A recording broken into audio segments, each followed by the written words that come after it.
NLB je dejansko edina družba, ki kotira v prvi kotaciji Ljubljanske borze, ki ima del nagrajevanja, variabilnega nagrajevanja, vezan na dejansko doseženo vrednost delnice, oziroma v enem delu celo na total shareholder return, ki pomeni, kakšen je kapitalski donos in kakšen je dividendni donos skupaj, primerjalno analizirano s 6 drugimi mednarodnimi bankami, ki delujejo v naši regiji. Kaj pa si mislite o politiki Donalda Trumpa? Njegov mindset je jasen, America first. Vprašanje je, ali smo sposobni odgovoriti z mega protiučinkom.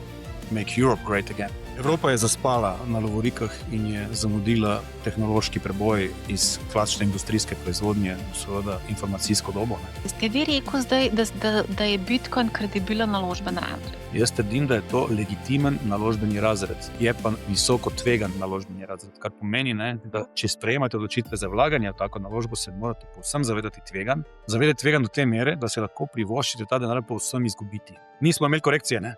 Nismo imeli resne korekcije. Ko bo resna korekcija, bodo padle mnoge pozicije na margin callih in takrat bo seveda tudi to vrstni ponudniki imeli to slabo izkušnjo in bodo že zaradi svoje lastne kapitalske ustreznosti morali zategovati pas. Pozdravljeni, sem Marja Milič in gledate MoneyHow, prvi podcast o upravljanju denarja pri nas. Včeraj smo praznovali 5. rojstni dan, 21. januarja 2021 smo objavili prvo intro epizodo in se tako podali na pot neodvisnega finančnega opismenjevanja. Temu poslanstvu ostajamo zvesti še do današnjih dni, tako da iskrena hvala vsem, ki nas spremljate. Hvala za vašo podporo. Vabim vas, da obiščete našo spletno stran moneynewshub.si. Ne bi rada preveč dolgovezila, ker je današnja epizoda zelo zanimiva, z zelo zanimivim gostom. Prepričana sem, da vam bo všeč. Prijetno poslušanje. Pozdravljeni, gospod Brodnjak. Vesela sem, da ste z nami ponovno v podcastu MoneyHow. Živjo, dober dan. Živjo.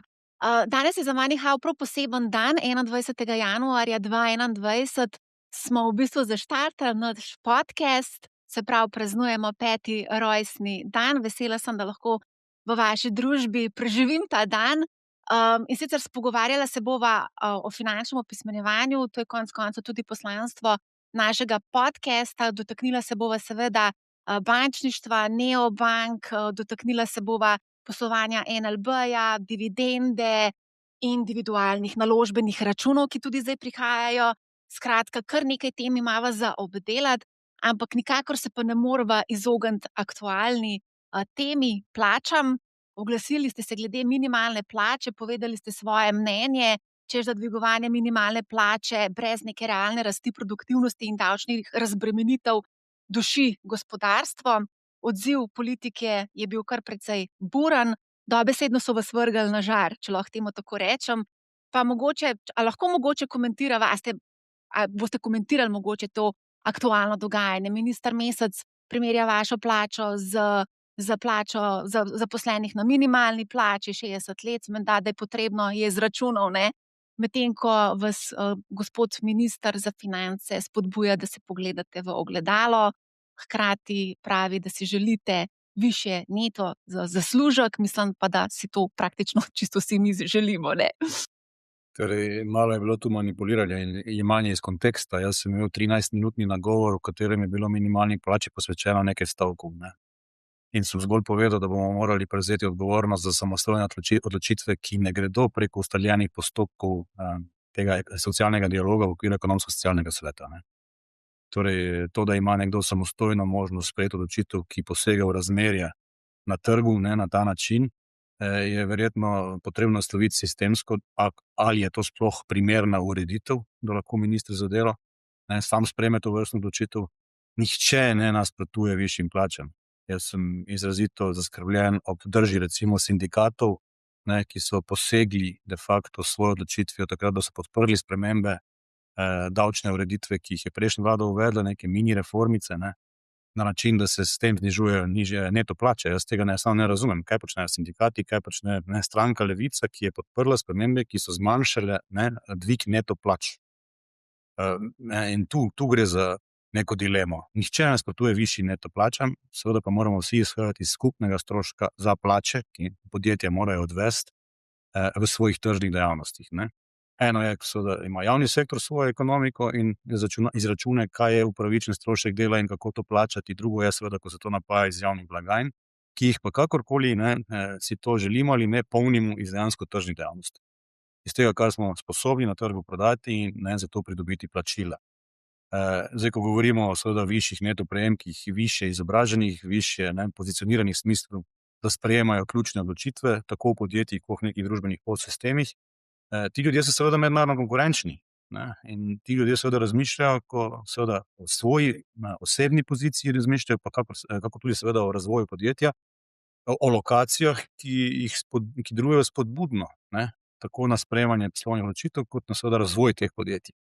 In v tem smislu seveda premik enega sedeža podjetja. Zdaj, NLB se seveda nikoli ne bo preselila, ker je v državni lasti 25% in je sistemska institucija in se tega kot kritična infrastruktura seveda niti ne smemo želeti, kaj šele privoščiti, ne. Ampak recimo obremenitev višjih prejemkov v višini zdaj že presega 68%, ne. Ljudje napačno izhajajo iz bruto plače. Kakšne bruto plače, ne? Dvojni bruto je dejansko to, koliko podjetje stane. Ne? Koliko podjetje mora dejansko denarja oddeliti na različne blagajne, nekaj pride seveda prejemniku na račun, nekaj pa gre za različne javne blagajne, nekaj preko dohodnine direktno v proračun, nekaj pokojninsko blagajno, nekaj kako drugo zdravstveno blagajno in tako naprej. In od tega se seveda napaja vseh socialnih pravic, ki smo ga deležni kot družba. In zdaj, če ti seveda 68 in več odstotkov od 100 enot, kar podjetje staneš, nameniš v te blagajne, je glavni prejemnik pravic iz tega konteksta dejansko ta javna blagajna oziroma te javne blagajne.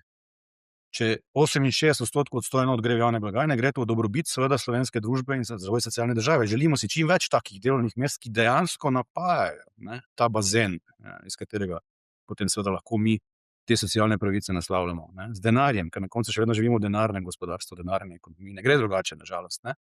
In zdaj, če vi imate, ne vem, v enem velikem podjetju slovenskem 50 kolegic in kolegov zaposlenih na individualni pogodbi, recimo poprečno plačo 10 tisoč evrov bruto, je to dejansko 11 700 evrov, ker je 17% treba prišteti za drugi bruto prispevek delodajalca, na račun pa ta človek zdaj že dobi manj kot 4 tisoč evrov, iz 10 tisoč bruto. Se pravi, ali pa tam nekje. In v tem kontekstu je treba seveda razumeti, da 6-7 tisoč evrov od te plače gre v javne blagajne. Če je takih sodelavcev na kolektivni pogodbi recimo 100, si začunate, koliko milijonov je to, ki gre potem v seveda drugo državo, kjer se tam odvajajo seveda ti zneski v javne blagajne neke druge države. Poleg tega seveda ti ljudje imajo višje prejemke in več trošijo, tudi davka na dodano vrednost ni od njihove porabe, tudi od naložb, ki jih imajo, ni dividendnih, davka na dividende, ki v Sloveniji znaša 25%, na Hrvaškem 12%, ni davka na kapitalske dobičke, ki v Sloveniji znaša 25%, ker vlagajo kot davčni rezidenti na Hrvaškem in nima davka na kapitalski dobiček po 2 letih, do 2 let pa samo 12%. In je treba razumeti širše dimenzije premika visokokakovostnih delovnih mest z višjimi plačami, z višjimi prejemki. In zdaj je Slokljak Brodnjak milijonar, ampak jaz sem dobil na račun 400 tisoč, država pa 778 tisoč in javne blagajne. Ja, zdi se mi, da z takimi argumenti, kot so jih zdaj predstavili, recimo gospod minister Mesec, v bistvu nekako razdvajajo družbo. In zdi se mi, da je v bistvu kar sramotno v Sloveniji dobro zaslužiti. Tudi sama dostikrat dobivam neke komentarje, ko objavljamo in spodbujamo ljudi k varčevanju in pač enostavno za pokojnino bo treba varčevati. Dobivam komentarje od ljudi, da so na minimalni plači in da si ne morejo privoščiti varčevanja. Ampak če že danes težko živijo, kako bodo živeli na jesen življenja? Torej, ena stvar je seveda iluzija vzdržnosti javnih blagajn, kot jo poznamo danes, pokojninskega sistema, kot ga poznamo danes, ob zavedanju, da se kot družba staramo in da danes se nam rojeva 16.800 otrok, pred 30 leti se nam jih pa 30 tisoč rojevalo. In to v pomembnem delu seveda zdaj nadomeščamo z priseljevanjem. Do nedavnega so ljudje prihajali še nekako iz področja skupne bivše države Jugoslavije in so se na nek način lažje in kulturno, jezikovno in sicer prilagodili našemu sistemu in so tudi potem trajneje ostajali. Zdaj, ti ljudje, ki zdaj prihajajo, ne vemo najprej, ali so tu za stalno, ali dejansko lahko na njih računamo dolgoročno, tudi seveda se bojo težje prilagodili na nek način na naše kulturno okolje in bo s tem v družbi prisotnih kar nekaj trenj. in prihajajo bolj ali manj na nižje kvalificirana delovna mesta, ki dejansko ne prispevajo veliko v javno blagajno. Zdaj izgubljamo pa mi atraktivnost, zanimivost kot destinacija, lokacija za tiste, ki seveda imajo višje prejemke. Zato, ker enostavno smo pa tu davčno povsem nestimulativni, nespodbudni. Pri 68% davčnem bremenu, verjemite, to je če ne najvišje na svetu, med gotovo na podiju 3 najvišjih odločitev na svetu za višje prejemke. Kar je, če je to slovenski vrednostni sistem, da želimo biti družba res na najvišji možni stopnji enakosti, lahko prav, ampak ob odprtih mejah, ob ideji prostega pretoka talentov, blaga in kapitala, kar je bila osnovna ideja vedno Evropske unije, in s tem posredno zagotavljala, ki bi naj zagotavljala mir, pa zdaj vidimo, da tudi do danes ni več nujno samo po sebi tako, je pa to seveda na nek način vodno na mlin tisti, ki so mednarodno konkurenčni in prilagodljivi, in Slovenci smo pregovorno prilagodljivi, zato ker smo vedno živeli na tem prepihu med severom in jugom in vzhodom in zahodom in smo tovorili, karkoli že smo tovorili iz Trsta na Dunaj in obratno. In se znamo prilagoditi, znamo jezike, govorimo nemško, hrvaško, angleško, kakorkoli, in se hitro znajdemo. In ti, ki seveda, govorimo o 10.000 tovrstnih morebiti profilih, maksimalno 50.000, in če nam 1000 teh ljudi odide, je škoda za javne blagajne lahko tudi 200 milijonska. In mi seveda se moramo zavedati, da je recimo že leto 2022 razvojna kapica, ki so jo medtem uvedle vse države v soseščini, bila bolj ali manj usklajena, na koncu sta manjkala 2 glasa v državnem zboru, da ni bila sprejeta. Ta vlada bi jo verjetno itak povozila kot prvi ukrep, bila nujna v tistih okoliščinah že. Zdaj pa so pretekla skoraj 4 leta, in smo izgubili 11 velikih pomembnih sedežev in bolj ali manj so vsi pristali v Zagrebu. Mi smo danes brez velikega trgovskega podjetja. Lidl in Spar danes že posle vodita iz Hrvaške. Po vstopu Hrvaške v schengenski režim mejnega nadzora in vstopu v evrsko območje kot osnovno valuto, je to en trg. Slovenija, Hrvaška je danes en trg. Ti danes posle lahko vodiš bodisi iz Ljubljane, bodisi iz Zagreba, neovirano na teh 2 trgih, in jih jemlješ kot en trg. In izgubili smo velika podjetja iz informacijske tehnologije, prehrambene industrije, trgovske industrije, govorijo, ker so kupili. Niso kupili, Lidl je prišel v Slovenijo povsem z neodvisno operacijo in je zdaj prenašal odločitve v Zagreb, recimo. In če prenašajo 50 ključnih ljudi, se bo zgodilo, da bodo to na začetku morda še nekateri Slovenci, ki se bodo tam vozili, imeli bodo težave, seveda, ker jim bo slovenska finančna uprava oteževala življenje, ker jim bo govorila še vedno rezidenti Republike Slovenije v davčnem sistemu, in bodo bodisi preselili vse svoje središče uresničevanja življenjskih interesov v Zagreb, bodisi bodo pa slej ko prej tam na teh delovnih mestih Hrvati. Tako preprosto to je. To se že dogaja. To se dogaja. Že kar nekaj menedžerjev je že odšlo v tujino, v Zagreb oziroma Beograd. 11 sedežev krat 20 povprečju ali pa 50 ljudi, v velikih podjetjih je to lahko 100 ljudi. 100 ljudi lahko pomeni, razumete, pri enem podjetju 20 milijonov manj odliva za davke v Republiki Sloveniji. Še hujše pa je to seveda, da se premakne s tem celotna vrednostna veriga in ekosistem okrog teh odločevalskih organov, teh podjetij. To pomeni, da na hrvaška vrata, na njihova vrata v Zagrebu trkajo seveda hrvaški dobavitelji. In govorimo o odvetniških storitvah, govorimo o seveda nabavi materijala, govorimo o vseh, o celotni nabavni verigi, v celotnem naboru storitev in proizvodov, ki jih ta podjetja uporabljajo. Zato, ker enostavno preprosto je hrvaškim sogovornikom njihova vrata trka 2krat na dan, nam je to seveda malo oteženo iz Ljubljane. NLB tam sploh ne sme poslovati, recimo neposredno in podobno. In s tem izgubimo seveda velik poslovni potencial na eni strani, ampak de facto izgubljamo davčni zajem. In zdaj, jaz sem zadnji, ki bi nasprotoval 1500 evrov neto minimalne plače. Ampak ena stvar je, kaj mi na trgu lahko prodamo in zato dobimo plačilo. Druga stvar pa je, kdo bo seveda to tu izvajal, če je na Hrvaškem minimalna plača že skoraj na ravni slovenske, ampak je skupni strošek za to plačo nižji.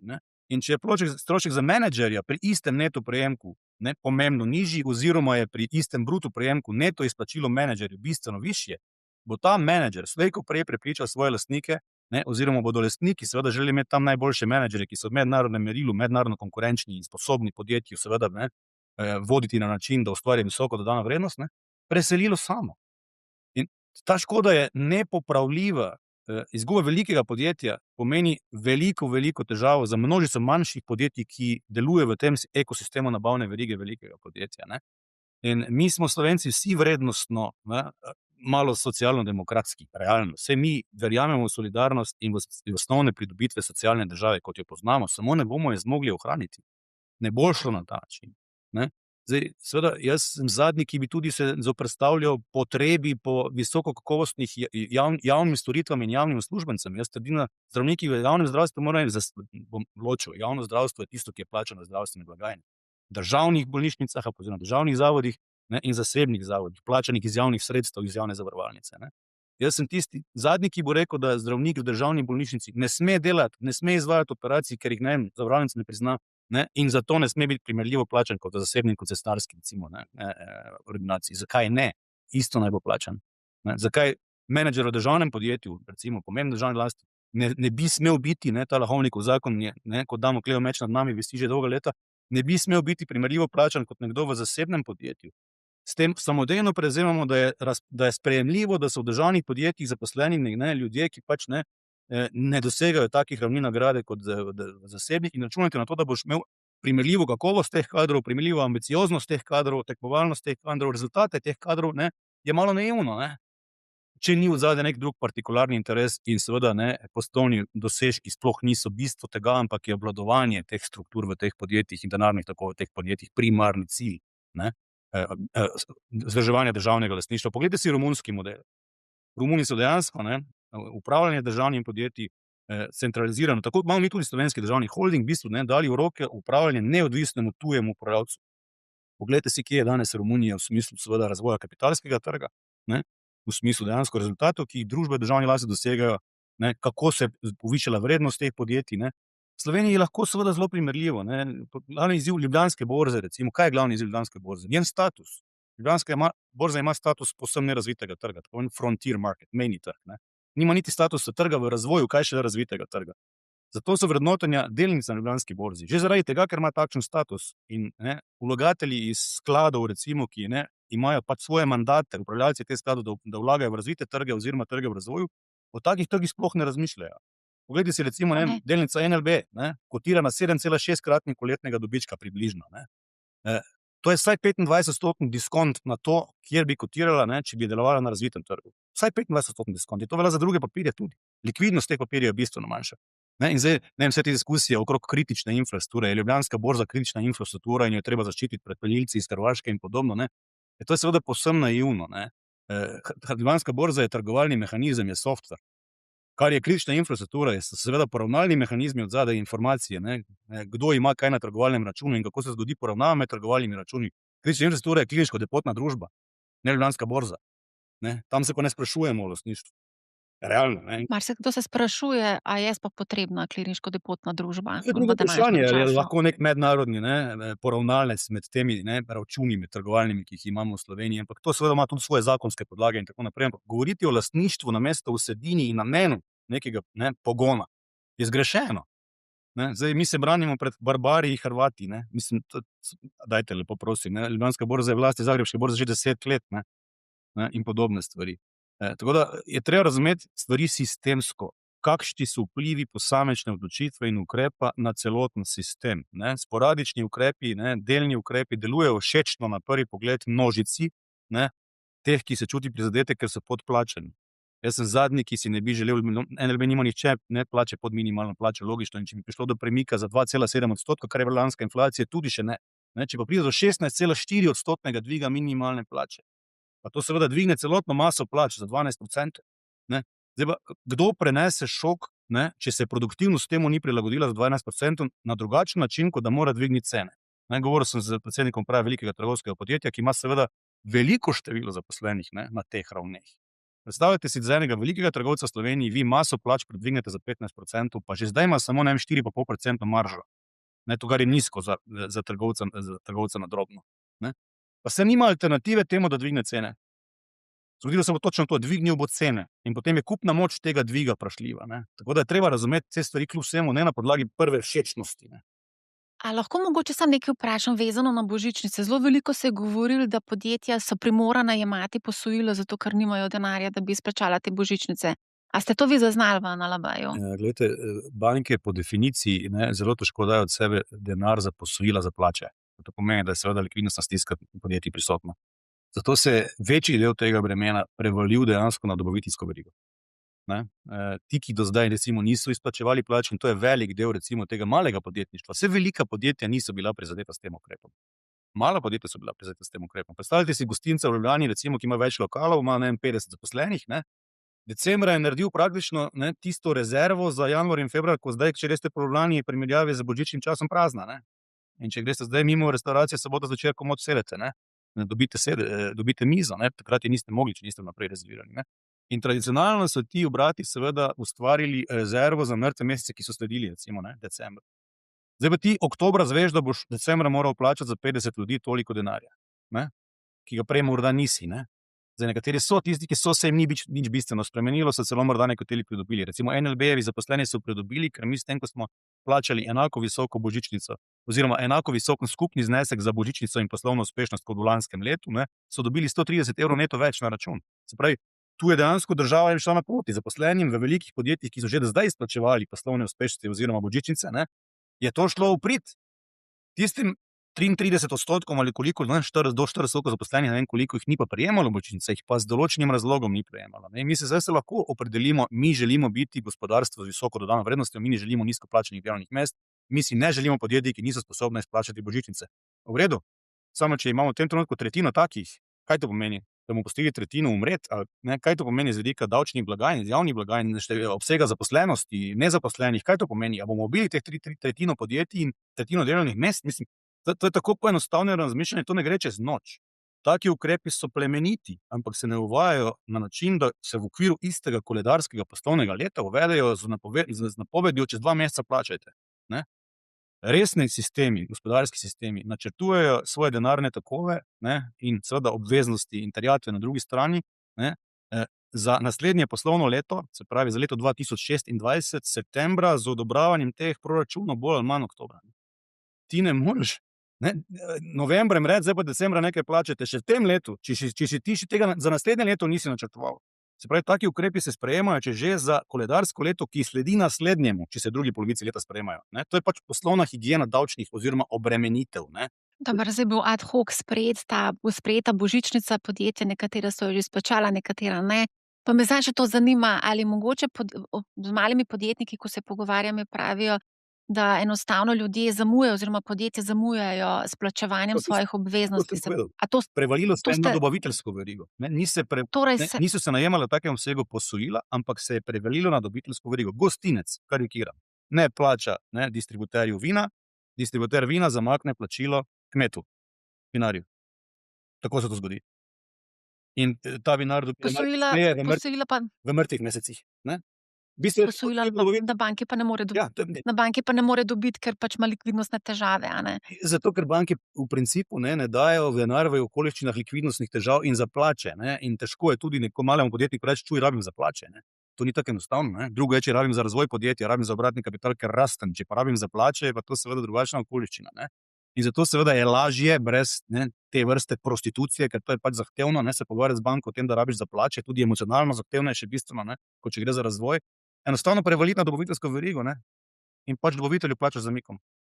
On bo lažje to prenesel po tvoji percepciji, samo ko bo to postane sistemski pojav, ne, kot tretjina podjetij odloži svoje plačilo, pa četudi je samo za 35 dni ali pa 30 dni, ne, to postane velik likvidnostni krč v sistemu, ne, na koncu verige. In kmet, ki ima v mrtvi sezoni, nima nič, ne, bo počakati moral denar do februarja, marca. Ne, ali pa še kasneje, ne, če bodo ti za do marca plačevali te božičnice, ne. Tako da nihče ne nasprotuje pravicam ljudem. Trg dela je prost. Nekdo, ki seveda danes jamra, da ne, ima zelo nizko plačo, ja, prosim lepo, vseživljenjsko učenje, ne, zunaj je delodajalcev množica, ki so pripravljeni tudi plačati bistveno več, ne, za svoje zaposlene. Biti v pasivni pozi, jaz sem žrtev sistema, kot seveda je gospod, ne, ob mastenju z burekom ponazoril, ne, je preprost populizem. Žrtev sistema je tisti, ki na sebi nič ne naredi. Ne, tisti, ki misli, da mora država zanj poskrbeti. Danes je stopati iz cone udobja, a pa ljudi pozvati, naredite nekaj, stopite iz cone udobja, pač pojdite se učiti, pojdite se izobraževati. To je veliko težje narediti, kot pa jamrati. Jamrati je lažje, pa pisati komentarje na družbenih omrežjih, ne. Teoretično je seveda temu tako, ne. Zdaj, delovnih mest je bilo veliko na razpolago v gospodarstvu, ne. Drug pojav, ki pa je seveda bil prisoten, pa je seveda razlikovanje v prejemkih v javnih dejavnostih in v zasebnih dejavnostih. Vsi se strinjamo, seveda, da zdravniki morajo biti ustrezno plačani, kar seveda pomeni, da je treba seveda skupno maso verjetno tam povečati. Ne. Zdaj, učitelji se pritožujejo, da so prenizko plačani. Ne. Zdaj pa treba razumeti osnovne gabarite učinkovitosti. Ne. Ok, plačamo več, ampak kaj za to pričakujemo? Ne. Ne vem, ali bomo delali 2 uri več, ne, ali boš dobil kakšen oddelek zraven na teden mogoče, ne, ali bomo delali v zdravstvu, ne, recimo, ne, bistveno večji obseg, pa zato več plačani. Ne vem, samo če ponazorim gospodarstvu, ne, recimo v proizvodnih dejavnostih danes podjetja proizvajajo 3-kratne, 4-kratne, 5-kratne obsege nekdanjega fizičnega, ne, proizvajanja, recimo tonaže kovinskih izdelkov za tretjino zaposlenih. Recimo, ne, NLB je leta 2010 imela 4200 zaposlenih, danes jih je dobrih 2400, se pravi za 40% se je zmanjšalo število zaposlenih. Bilančna vsota skupine je pa samo, odkar sem jaz prevzel položaj v začetku leta 2016, skoraj potrojena. Ne, in dobički so potrojeni. Ne. Se pravi, se da tudi seveda dosega določene učinke s povečevanjem učinkovitosti, ne, ampak mi smo v javnem sektorju dozaposlili v 15 letih 25 tisoč ljudi. Samo v zadnjih 2 letih, ne, so se škarje razprle bistveno na način, da je gospodarstvo iz tržnih dejavnosti izgubilo 7 tisoč ljudi, za toliko približno se je v 2 letih povečalo število zaposlenih v javnem sektorju. Se pravi, učinek je minus 14 tisoč v smislu, da tisti, ki v tržnih dejavnosti delujejo in prispevki in dohodnina, ki so za njih plačani, ne, gredo v javne blagajne, v javnih dejavnostih, in to nič ni slabšalnega, jaz s tem nič ne želim reči, da so ljudje v javnem sektorju manj vredni, daleč od tega, ne, ampak denarni tok je treba razumeti.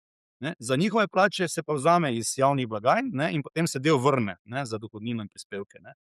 In je to drugačna logika. In zdaj, če izjavimo iz skupnega, ne, proračunskega paketa, minus 14 tisoč zaposlenih pomeni toliko manj prispevkov plačanih neto v denarnem toku v blagajne, ne, in toliko več vzetih ven, ne, za toliko več zaposlenih. Potem imate še pa paralelen pojav, ne, da so pa tudi prejemki v javnem sektorju, ne, v agregatu poviševali bistveno hitreje kot v tržnih dejavnostih. Ne. Samo v lanskem letu 12% rast v javnem sektorju in 5% rast v zasebnih dejavnostih. Ne. Lahko sem tle vskočim, pa vas nekaj vprašam. Zdaj, ko govoriva o dvigu minimalne plače, sindikalisti so že v bistvu rekli, da pač bo potrebno usklajevati tudi vse druge plače, se pravi tudi druge potem dodatke, vse gre v bistvu potem se dvigne z teh nivojev, ker smo trenutno, a ne. Zdaj, to bo seveda se bo odrazilo tudi v zasebni potrošnji, ljudje bodo verjetno več trošili, ne, to se seveda. V časih negotovosti, sploh ekonomske negotovosti in politične negotovosti, ljudje denar dajo na račune v bankah. Če ga že trošijo, potujejo malo več in ga potrošijo izven Slovenije. Če naročijo kaj prek Amazona, Slovenija od tega nima nič.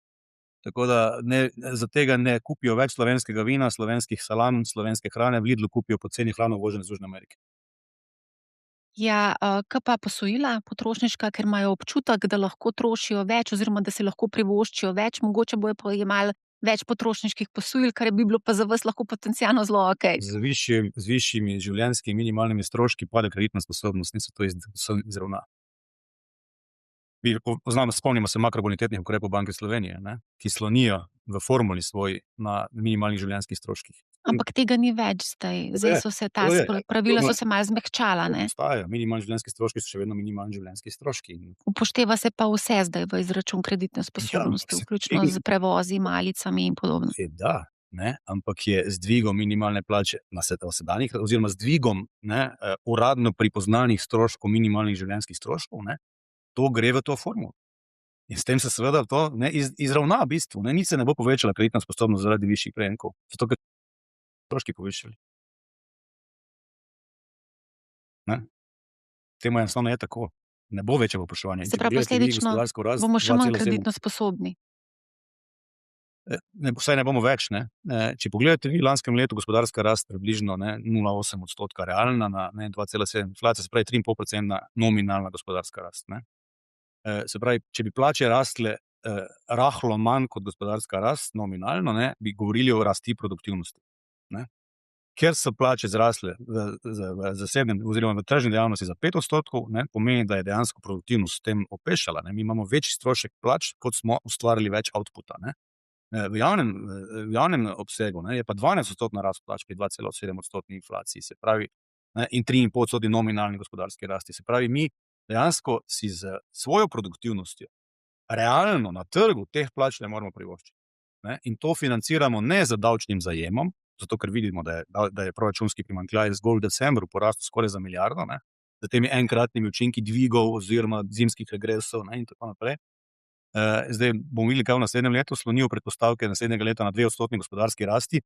Jaz, ki s svojimi kolegi na nek način skušam začutiti utrip gospodarstva, ne, in gospodinjstva s tem, ko dejansko upravljamo z 37% vseh vpoglednih vlog prebivalstva, skoraj 40% vseh mednarodnih plačil in skoraj 40% vseh podjetniških plačil, mi ne zaznavamo tega.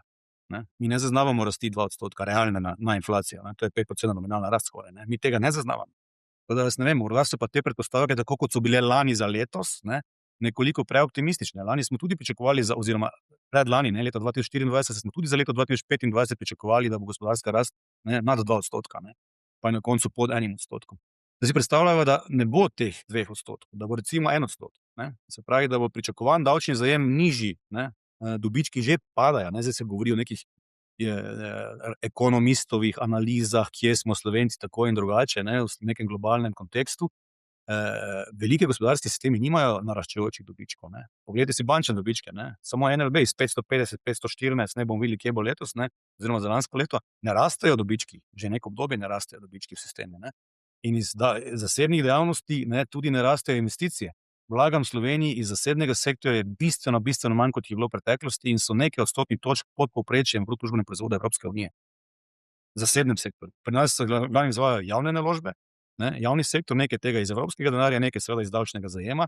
Ne. Zdaj, to, kar gre za plače v javnem sektorju in obseg pravic, se pa dodatno napaja seveda z zadolževanjem. 2 milijardni proračunski primanjkljaj pomeni, da nismo, a pa milijardo 700 je nekaj, kar je bil, ne, in za naslednje leto načrtovan 2 milijardi, ne, pomeni, da nismo uspeli tega pokriti z davčnim zajemom in smo se morali za 2 milijardi dodatno zadolžiti. Neto zadolžiti, ne, ker moramo se zadolžiti tudi, da poplačamo nekatere obstoječe obveznosti odprej, ne, ki zapadajo. Tako da zdaj je veliko vprašanje, ne, to dejansko financiramo z dolgom. Davčni zajem ne raste. Zdaj, ob zavedanju, da imamo najbolj obdavčene višje prejemke na svetu, ne, tu ne moramo več zajemati. Zato, ker, ne, in ob dejstvu, da nam odhajajo sedeži, od tega zajema kvečjemu še manj. Ne. Zdaj se takoj postavlja vprašanje, zakaj pa ne obdavčimo premoženja. Ne? In tudi OECD-jeve analize, tudi drugi mednarodni denarni sklad, drugi, ki hodijo v Slovenijo, nam govorijo, vaše plače so preobremenjene, vaše premoženje je podobremenjeno, če to primerjamo seveda z nekaterimi drugimi razvitimi gospodarstvi, s katerimi se mi želimo primerjati. Ne? In jaz se s tem strinjam, jaz sem povedal večkrat javno, ne? Dajmo obdavčiti premoženje in dajmo obdavčiti vse oblike premoženja, ker sicer ne bomo se nikoli zedinili okrog tega, ne? Ali je upravičeno obdavčiti kriptopremoženje, ali je upravičeno obdavčiti nepremičnine, ali je upravičeno obdavčiti to ali to ali to. Ne? Na koncu jaz sledim tu predlogu gospoda Simiča, ne, ki je rekel, dajmo obdavčiti vse premoženje, ki se ga da popisati, ne, z neko dovolj razumno nizko stopnjo. In potem se ne bomo pregovarjali, ne bo niti prenašanje premoženja na, ne vem, na naslednike, ne, znotraj nekih kolen in tako naprej, ker bojo vsi morali plačati davek na premoženje. In jaz bi tu pač ne imel, to za 0,2% treba nekaj izračune, ne. In ti lahko sfinanciraš razbremenitev plač že s tem ukrepom, praktično, ne, takoj. Druga stvar je začasen dvig davka na dodano vrednost, ne, dokler nisi uspel zajeziti premoženja. Hrvati so recimo točno to naredili. Hrvati so dvignili davek na dodano vrednost na 25%, zdaj pa počasi uvajajo, ne, obdavčevanje premoženja, ne. Na drugi strani so pa radikalno razbremenili obdavčitev dela. Ne, bistveno razbremenili obdavčitev dela. In kapitala. Kaj pa, če bi obdavčili denar, ki leži na bančnih računih? To je tudi oblika premoženja. Ja. Saj, ampak ni 100% davka na nekaj, ne, kar dobiš na 1,5% obresti na 13 mesecev. Ne. Nič ne dobiš, če ti denar leži na banki. Denar na TRR-ju ni obdavčen, 0. Ja, se vem, da ni. Ampak če pa je zavezana vloga, dobiš nekaj minimalne obresti. Lahko reče, da je zavezan, mislim, gledajte, to je še vedno premoženje, ne. Ja, ampak večina denarja leži na računu, mislim, da 25-26 milijard denarja, mislim, da je par milijard komaj vezanega. In potem, ko bi to obdavčili vse oblike premoženja, bi morebiti stimulirali ljudi, da kljub vsemu razmišljajo, ne, da ta denar, ki leži na računih, aktivirajo drugače. Ne. In zdaj, ali to gre seveda za naložbe v slovenski kapitalski trg, ali gre naložbe za globalni kapitalski trg, ali delno kupujemo obveznice rastne države in s tem seveda pomagamo napajati lastno socialno državo, to je seveda veliko vprašanje. Ne, mi do zdaj smo dvakrat izdali obveznico, pa smo se kar namučili za dvakrat po 250 milijoni. Ne. Vprašanje pa je seveda, kako stabilen vir je to lahko dolgoročno. Ne. Ko enkrat prideš do nekega obsega, ki ga seveda ljudje znotraj svoje košarice, ne, razdeljevanja naložb, ne, so pripravljeni seveda dodeliti recimo Republiki Sloveniji, ne, in njenemu tveganju, ne. Potem verjetno prideš do nekega maksimalnega obsega, ki je recimo na državi mogoče ga na ta način napajati in zdaj je verjetno to par milijard, ne vem koliko milijard, ne, ampak Država ima že 47,5, ne, bližamo se 50 milijardam dolga. Seveda ta vir še vedno ne bo postal nikoli dominanten vir, še vedno bo seveda potrebno se zadolževati v tujini. To je nesporno dejstvo. Še posebej ob zavedanju, da smo tako odprto gospodarstvo. Mi smo majhno odprto gospodarstvo, mi praktično nominalna vrednost izvoza je v najbolj močnih izvoznih letih znašala 84% slovenskega bruto družbenega proizvoda. To je eno od najbolj odprtih gospodarstv na planetu. Kar pomeni, da smo hkrati tudi uspešni, prilagodljivi, da se znajdemo. Mi smo nadomestili praktično razpad Jugoslavije v nekaj letih povsem, pa smo izgubili 80% trga praktično. Potem smo se tudi po finančni krizi potem pobrali od 2019 do 2022, zdaj pa smo postali pa za proizvodnjo. Zadnjič mi je kolega razlagal, da recimo ugotavljajo že tudi nemški vlagatelji, ki imajo hčerinska velika podjetja, recimo raznih Siemensov, Boschov in podobno v Sloveniji, da ob tako visokem bolniškem absentizmu, ki je za Slovenijo precej specifičen v zadnjih letih, in ob vseh teh nepredvidljivostih v odločitvah, administrativnih ovirah in tako naprej, postaja že ugodneje razmišljati o organiziranju proizvodnje v vzhodni Nemčiji, recimo. Da sploh ne govorimo o Hrvaški, Srbiji in tako naprej. Poglejte si zdaj, kje se zadnja velika vlaganja slovenskega kapitala dogajajo, ne dogajajo se v Sloveniji. Tudi slovenska družinska podjetja vlagajo zdaj na Hrvaškem, če pogledate. Ni v Sloveniji teh naložb. A lahko mogoče samo še majčkeno se vrneva nazaj na obdavčitev premoženja, pa na denar, ki leži na bančnih računih, ker veliko denarja leži namreč na NLB-ju, dobesedno, na TRR-ju, 0%. 37% tega, kar je v Sloveniji. 37%. Republike Slovenije pa je Revolut. Kako? Tretja največja banka Slovenije po številu strank Revolut. Revolut, ja. Se pravi, tu konkurenca prihaja in jemlje vaše stranke. Ampak samo majčkeno bi vas tlele vprašala, kaj je bilo govora o tem, kako aktivirati ta denar, pa smo videli, da smo se namatrali z ljudskimi obveznicami, ljudje niso šli, ta kupček denarja na bankah se ni zmanjšal, zdaj se govori o individualnih naložbenih računih. A mislite, da bo to aktiviral ta denar oziroma te ljudi, da bojo mogoče preusmerili denar z bank na malo bolj produktivne oblike naložb, oziroma premoženja? Individualni naložbeni računi in ljudska obveznica sta edini res pozitivni potezi v zadnjih nekaj letih v smeri naslavljanja kapitalskega trga kot primerne alternative klasičnim bančnim vlogam in naložbam v nepremičnine. Zdaj, za nekoga, ki recimo je v mojih letih, je to v bistvu pokojninska shema. Se pravi, individualni naložbeni računi omogočajo neobdavčeno nalaganje v precej široko obliko instrumentov, precej široko, recimo, zbirko možnosti alternativnih vlaganj, na način, da to seveda nima davčnega bremena. In zato jaz to ocenjujem kot enega od ključnih korakov, če ne druga, vse za promocijo, skupno promocijo, ker je to zdaj tudi davčno ugodno, vlaganj v alternativne oblike, seveda naložbenih razredov. Dejansko 15-letno vlaganje na koncu pomeni, da si vplačal teh 150 tisoč evrov, če seveda si sposoben maksimalne zneske izkoristiti, v prvem letu 20 in potem po 10 na leto in do skupno 150 tisoč, kar bi v 15 letih ob upoštevanju nekih povprečnih donosnosti, če gledamo zadnjih 50-letno obdobje, ali pa tudi če gledamo zadnje 15-letno obdobje, pa razpršimo te naložbe recimo globalno, pa kupimo nekaj slovenskih delnic, pa nekaj državnih obveznic Republike Slovenije, ostalo pa recimo globalno razpršimo, pa če ne kompliciramo preveč, pa razpršimo recimo en globalni uravnoteženi sklad, ali pa en globalni delniški, pa en globalni obvezniški, pa zdaj tudi lahko so ETF-i karkoli drugega, če na način razpršimo to tveganje, potem je zelo verjetno realno zaračunati, da bo to zagotovilo tem, ki bodo to maksimalno izkoristili, precej solidno pokojnino. Neodvisno od sistema javnih pokojnin. Zato bi to bila moja spodbuda vsem, da o tem zelo, zelo, zelo resno razmislijo, da vidijo to kot neko zgodovinsko priložnost, dejansko je zgodovinska priložnost, ker da zdaj je pač pri nas odločitev bila povsem drugačna, če si 15 let čakal neko naložbo, ok, tudi na koncu ni bila obdavčena, ampak tudi dividende in reinvestiranja zdaj imajo svojo logiko in tudi vplačila v 14. letu ne bodo obdavčena. Tako da je to neka zdaj edinstvena zgodovinska priložnost.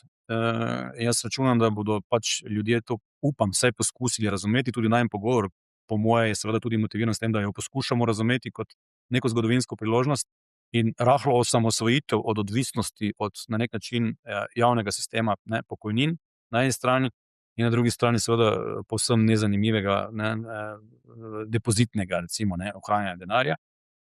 In potem pa sedimo neki s higieni naložbene košarice, nekaj imam rezerve dejansko v maksimalno likvidnih oblikah, če se mi kaj zgodi, čisto zdravstveno ali pa kakšna druga stiska, ne, nekaj pač vlagam v relativno manj tvegane, ne, inštrumente, kot so vrednostni papirji držav, recimo, ne. Nekaj imam potem, seveda, verjamem slovenskim šampionom, pa nekaj dam slovenske delnice še dodatno, ne, nekaj pa razmišljam seveda potem o obveznicah držav, kot je danes še imam zaupanje, ne. Danes se geostrategija povsem spremenila v zadnjem letu praktično, ne. 30 mesecih imamo drugačen svet. Komu zdaj zaupamo, ne? A bomo kupovali ameriške obveznice, a bomo kupovali švedske obveznice, ali se že bojimo, kaj bo z Dansko, ne, ali kaj bomo zdaj, ne. Tako da je zdaj ta nabor se je malo sproblematiziral, ne, ali zdaj zaupamo, ne vem, Magnificent Seven iz Amerike, ne, a bo Evropska unija uvedla sankcije zoper, si bo drznila uvesti sankcije, ne, zoper ameriške tehnološke gigante, ker je sicer seveda trgovinska bilanca med Ameriko in Evropsko unijo in Združenimi državami in Evropsko unijo uravnotežena, ne, samo nas je strah poseči po, ne, sankcijskih mehanizmih ali pa nekih zaščitnih protekcionističnih mehanizmih, ko gre za informacijske storitve, ker smo tako močno odvisni, ne, od storitev v oblaku, od Microsofta, Amazona in podobnih, ne, da si ne drznemo tega narediti, ker nimamo resne evropske alternative, saj ne čez noč, ne. Če bi mi na ta način odreagirali, bi seveda se, ne, lahko zgodilo marsikaj drugače, ne, ampak si tega ne drznemo, ker enostavno, kaj pa bomo potem s temi podatki? Ne. A lahko samo nekaj vprašam, to sem tudi ministra za finance vprašala, glede na to, da INR prihaja zdaj marca, borze so praktično na rekordih, ameriška, slovenska borza smo videli, da je po 18 letih končno prelezla na raven iz leta 2007. Pa me zanima, glede na to, da ste tudi sami izpostavili geopolitiko, velika tveganja, negotovost, zdaj, a ne, ni izključen scenarij večja korekcija, mogoče celo medvedji trend, ki se lahko zavleče tudi v par let. Kako hitro bi lahko postal to INR, pa pač ljudje, ki bi investirali, mogoče z ne dovolj informacijami, nefinančno pismeni, koliko bi to hitro lahko postal politični in pa družbeni problem? Ker imeli smo že nekatere probleme oziroma neke investicije slovenske, balkanske zgodbe, balkanska borza, NKBM delnica, ki se je potem klavrno končala. Samodejno je na nek način vključeno 15-letno potrpljenje, ne, potrpežljivost. Jaz vedno, s komerkoli govorim, ko me sprašujejo o vlaganjih na kapitalskih trgih, ne, vedno govorim, ne razmišljaj o vlaganjih na kapitalske trge, če ne apliciraš vsaj 10 do 15-letnega časovnega horizonta. Ne, zato, ker se ti zna zgodi, da imaš smolo in boš glih deležen 3-letnega popravka ali pa nekega cikla, ne, ki bo seveda vrednotenja radikalno, ne, znižal. Zato vedno govorim, da ko dejansko govorimo o delniških vlaganjih, ne, in o vlaganjih v papirje, kjer ne želiš čakati do dospetja, ne, recimo zdaj kupite državno obveznico 3-letno, ne, in pride do nihljaja čez leto in pol, ne, in seveda zahtevani donosi za Republiko Slovenijo zanihajo recimo bistveno navzgor, kar pomeni, da vrednost obveznice pade. Kar pomeni, da, ne, vrednost tega instrumenta, če bi ga želeli unovčiti in pretvoriti v likvidno obliko, kar naenkrat izgubi pomemben delež svoje vrednosti, ne. Se pravi, tudi državna obveznica, če pride do kratkoročnega nihljaja, ki privede do povišene zahtevane donosnosti za tveganje Republike Slovenije, lahko pomeni, da obveznica vredna 10% manj čez leto dni. Ne, in vi rabite denar in prodate in ste kar naenkrat doživeli 10-odstotno, ne, škodo na kapitalski izgubi, ne. Dobili ste pa, ne vem, 3,5% obrestno mero, en kupon, ne. Se pravi, ste izgubili z instrumentom. Se pravi, če govorimo o instrumentih, pri katerih, za katere že vnaprej ne veste, da jih boste držali do dospetja, ne, oziroma o delniških naložbah, aplicirati logiko, ne, kakršnokoli drugačno, je tvegano. Ne, se pravi, potem, če ste bolj na strani, da v naslednjih 3 letih želite bistveno večjo predvidljivost, ne, in želite večjo varnost, ne, potem ne kupujte dolgoročnih inštrumentov oziroma ne kupujte delniških inštrumentov, ker so zelo pač odvisni od ekonomskih ciklov, ne.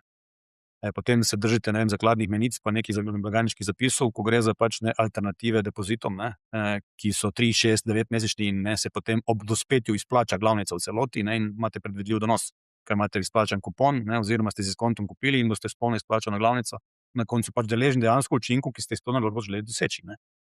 Če pa, kot rečeno, potrebujete večjo neko varnost, da večji obseg svojega portfelja želite držati, ne, na varni strani, gre vsaj za ohranjanje glavnice, ne, potem pa na žalost en del tega portfelja seveda je smiselno držati bolj v obliki, ki so blizu gotovine, ne. Zdaj, ne vem, varčevalni računi, nekatere banke tudi ne ponujajo varčevalni račun, ker donosi niso visoki, ampak je denar kadarkoli na razpolago, ne, po 7 dneh. To je recimo neka kombinacija, ne, vpogledne vloge in vloge na depozitni. Ja, glejte, lahko se smijete, ampak govorimo o varnosti. Nekaj ste rekel po 7 dneh, takoj na razpolago po 7 dneh, to ni takoj, se pravi, moraš se 2 dni čakati. Ima naravo instrumenta na vpogled. ne, to hočem reči, ne. Samo 7 dni je steriliziran, ne. Po 7 dneh ima pa naravo instrumenta na pogled in ga lahko kadarkoli premaknete nazaj na transakcijski račun preko mobilne aplikacije v 3 sekundah in je denar, ne vem, transakcijsko opolnomočen, ne. To je zame likvidno premoženje, ne. Zdaj, če v 7 dneh računate, da boste nujno potrebovali denar čez 4 dni, potem tega ne boste dali na varčevalni račun, boste ga imeli seveda na pogledni vlogi, ne. To je dejstvo, ne. Tako da vsak pri sebi ima, upam, vsaj približno, jasno sliko o svoji naklonjenosti k tveganjem. Zato seveda obstajajo profesionalci, da se lahko z njimi pogovoriš, ne, kakšne alternativne oblike denarju na računih, ki je do 100 000 evrov relativno varen, ne, v bankah, ne, in nepremičninam, ki so pa daleč od tega, da so varne. Ne, seveda mi lahko špekuliramo, da ne, naložba v nepremičnini lahko gre samo v eno smer, ampak se spomnimo obdobja 2013-2018, ne, ko stečajni upravitelj v Celovških dvorih ni uspel prodati stanovanja za 1000 evrov na kvadratni meter. Ne. Psihologija množic, cene bodo še padale, ni še pravi trenutek za nakup. Leta 2018, isto stanovanje, 5 let starejše, v slabšem stanju, 35 kupcev v vrsti pri ceni 3500 evrov za kvadratni meter. Psihologija množic, jutri bo prepozno, cene rastejo. Ne. Tako da nepremičnine so daleč od tega, da so stabilni naložbeni razred, ne, so pa seveda primerjalno gledano, ne, relativno stabilni, ne. Zato pa pravim, vedno je treba razmišljati iz nekega časovnega obdobja, ne, ki na nek način izravna te cikle, ne. Zato je Točno to je poanta, psihologija množice, a ne. Se pravi, mi bomo zdaj kupovali neke investicije v sklopu INR-ja, prišla bo kriza, ki bo trajala malce dalj časa in psihologija množice bo tista, ki bo razjezila množice, a ne, in bojo rekli, da je to spet en velik nateg. ni, Se ne, pravi, tukaj se mi zdi ključno, vlaganje v alternativne. ključno, Ja, saj se opravičujem, da ključno je opismenjevanje, to je poanta, a ne. Ja. Moramo ljudem vsem povedati, da ja, prihajajo, lahko se zgodijo neki cikli, ki trajajo dalj časa, a ne, tudi 3, 4, 5 let, ne. Absolutno. Zato pa pravim, 15 let je v ta instrument na nek način samodejno vračunanih, ne, in jaz ne bi svetoval ljudem, da se polotijo tega instrumenta, če nimajo namena dolgoročno v njem dejansko biti investirani, ne. S tem se izravnajo dejansko ti neki cikli, ne, in dosežejo v celoti ti učinki, ki so namenjeni s tem instrumentom, ne. Zdaj, seveda to ne pomeni, mi smo tako majhni še vedno, ne, mi Slovenija kljub vsemu, celotna monetarna masa je še relativno majhna, ne, tudi morebitni naval nas zdaj na neke mednarodne trge ne bo premaknil cen teh instrumentov na mednarodnih trgih. Druga stvar so pa seveda domači instrumenti, ne. Zdaj, jaz ne vem, do katere mere bo Republika Slovenija in njeno ministrstvo za finance imelo ambicijo dejansko graditi zgodbo ljudske obveznice, ne, do katerih zneskov, ne, to bo pač pokazal čas in postopoma ali vsako leto in s kakšnimi zneski, ne, da se potem postopoma to gradi. Načeloma je omejitev tu tudi prisotna s tem, da lahko pač v enem posamičnem letu, ne, vložiš pač omejen obseg. Se to zdaj ne pomeni, da lahko vsi neomejeno vlagamo. Prvo leto 20 000, potem pa 10 000, od česar je polovica domačega bajasa, ne, in kar pomeni, da lahko potem, ne, en del tega premoženja vlagaš v domače papirje in to ne pomeni nujno, da boš seveda zdaj vse vložil v en papir. Jaz bi se to vsakemu tudi, ne, da ko še vlaga v domače vrednostne papirje, delnice slovenskih, ne, prvakov, ne, da to tudi razdeli, ne, med 2, 3, ne, in s tem tudi seveda zmanjša tveganje in s tem se tudi malo razmeji pritisk, ne, na dvig, kratkoročni dvig cene, ki bi ga lahko povezali s tem, ne, na kar domnevam namigujete, da se malo napihnejo vrednosti, zato ker se kar naenkrat pojavi naval, ne, interesentov, ki bi zdaj želeli izkoristiti te osnovne značilnosti naložbenega računa, ne. Vidimo, da so se neka vrednotenja popravila že zdaj, ne, ampak poglejte, kot rečeno, ne, temeljna vrednotenja ključnih delnic na Ljubljanski borzi, ne, zdaj, če pogledamo NLB-jevo v primerjavi z delnicami evropskih bank, ne, so še vedno bistveno nižje pri primerjalnih, ne, vrednostih donosov in tako naprej. Se pravi, mi kotiramo na 7,6-kratniku dobička, ne, dividendni donos je, ne, zelo zanimiv. Recimo ena Erste skupina kotira na Dunaju pri 11-kratniku dobička, ne. Sicer so pa naši rezultati celo nekoliko boljši strukturno gledano, ne. In v tem smislu so vrednote na Ljubljanski borzi še vedno niso precenjene, to hočem reči, ne. A vam povem eno zanimivost, ki mi je bilo zanimivo, ko sem delala izračune, in sicer rekel ste 20 000 evrov prvo leto, potem pa vsako leto po 5 tisočakov. Potreboval bi 27 let, da bi vplačal 150 tisočakov, če bi pa dodajal še tistih 5 tisoč v inštrumente slovenskih izdajateljev, bi pa potreboval 14 let, da bi vplačal 150 tisočakov. To je to namen. Ampak vse, kar je vplačano in reinvestirano z računa, je neobdavčeno. To je zelo pomemben atribut. Prvič, ko si izplačaš, je neobdavčeno, potem pa je obdavčeno, ne? Vse naenkrat vplačaš, ne, po 15 letih. Ne. Ja. To pa se ne smeš recimo. Še nekaj vas moramo vprašati. Vi ste kupili delnice NLB s posojilom, a to je bilo potrošniško posojilo, a ne? To je bilo takrat potrošniško posojilo, ja. A mogoče se spomnite, kakšno obrestno mero ste imel Polno takrat za to polno po posojilo? ceniku. Po ceniku. A se spomnite, kakšna je bila efektivna obrestna mera? Večje, kot so bile nekaj let dividendni donosi. Torej sem bil v izgubi de facto. Cash flow. V prvih letih. Zdaj sem že odplačal velik del posojila, ker sem ga najel takrat že leta 2018, ne.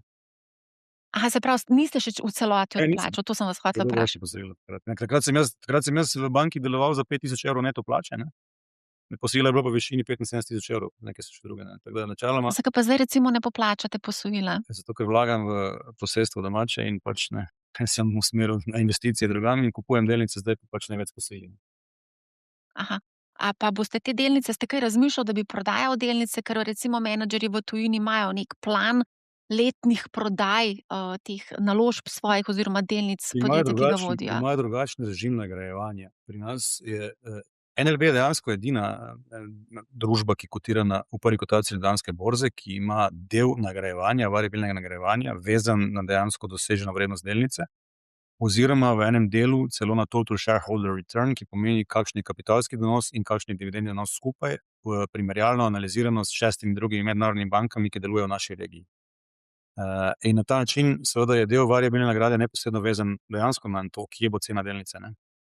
In recimo pri nas se dodeli virtualno delnico, ne fizično delnico. Zato je pri nas izplačilo v denarju. Zakaj pa virtualno, tako imeno fantomsko delnico? Se pravi, v trenutku, ko se ugotovi, kakšna bi bil nominalni znesek v evrih nagrade, ne, se pogleda za nazaj 90-dnevno povprečje vrednosti delnice na trgu, ne, in se potem alocira število delnic, ne, ta nominalni znesek deljeno s povprečno ceno na trgu v zadnjih 90 dnevih. In potem se to izplača, ne, čez 2 do 8 let, en del, tako da neodložen del se začne izplačevati čez 2 leti in traja 5 let izplačevanje, ne, oziroma se tista polovica izplača, druga se potem 5 let izplačuje kasneje.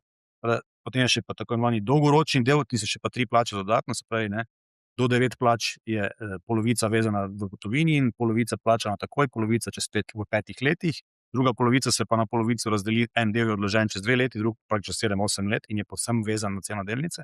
Potem je pa še 3 plače, do skupno 12 plač, ne. Govorimo o upravi, seveda, ne, ki je pa vezan potem polovično na total shareholder return, tako imenovan, se pravi skupni donos kapitalskega donosa in dividend, četrtina od tega je vezana na izvajanje strateških projektov, ne, četrtina pa na trajnostni razvoj. In je to vse v bistvu vezano na ceno delnice načeloma, ne. In če je to potem čez 5 let izplačano, se pogleda, kakšna je pa vrednost delnice v 90-dnevnem povprečju za nazaj takrat, ne, in je takrat izplačilo izvedeno, ne, v denarju. Zato mi ne prodajamo delnic, mi dobimo denar v denarju.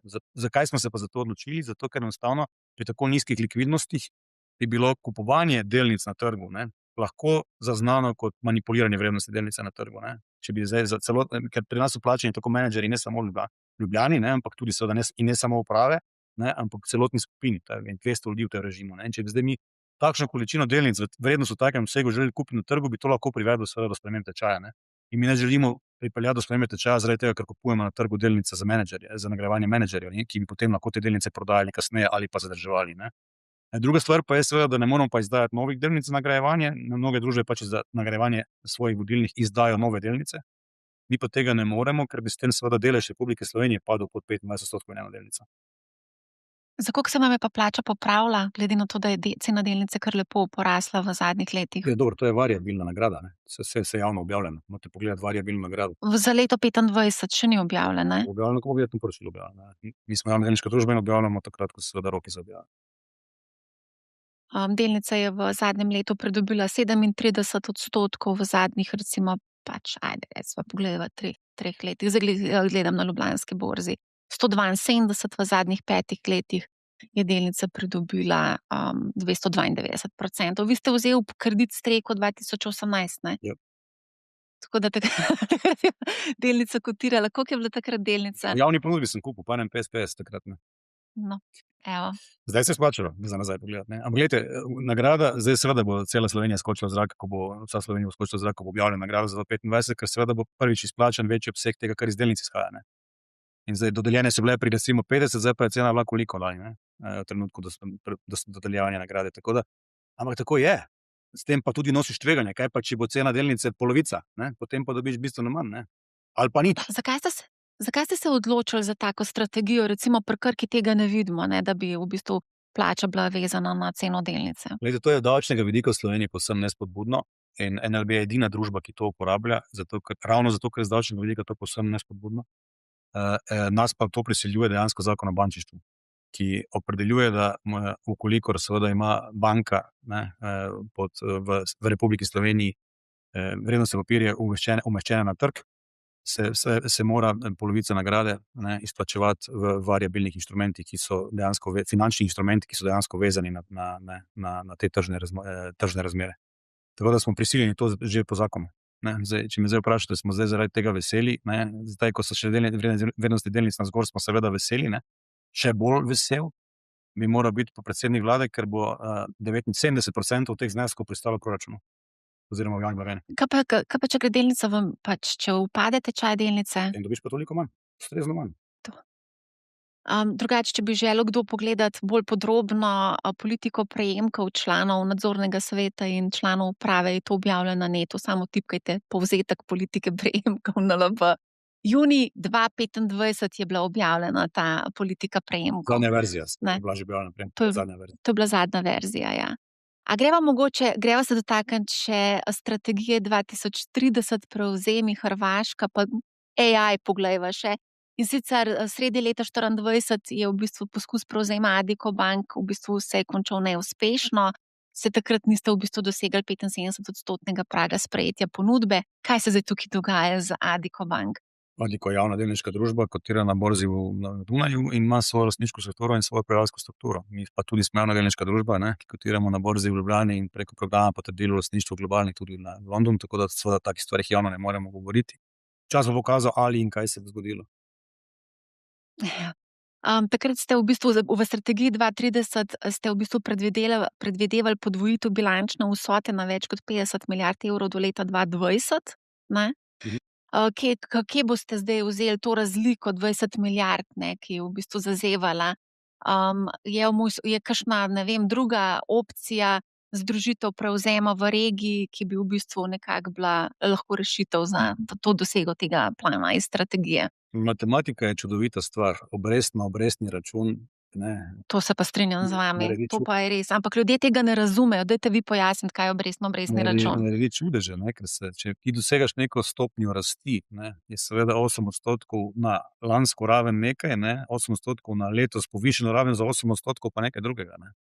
In ko se dosegajo višje stopnje rasti, tudi organske rasti skozi daljše časovno obdobje, se zelo hitro podvoji obseg bilančne vsote. Hočem reči, da lani smo mi ob komuniciranju strategije, ko smo jo objavili, smo povedali, da pričakujemo za doseganje 50 milijard bilančne vsote, rast nekje na ravni 8% bilančne vsote in posojil. Zdaj, mi smo že do tretjega četrtletja lani presegli to stopnjo pomembno, se pravi, da smo v lanskem letu očitno rastli pomembno hitreje.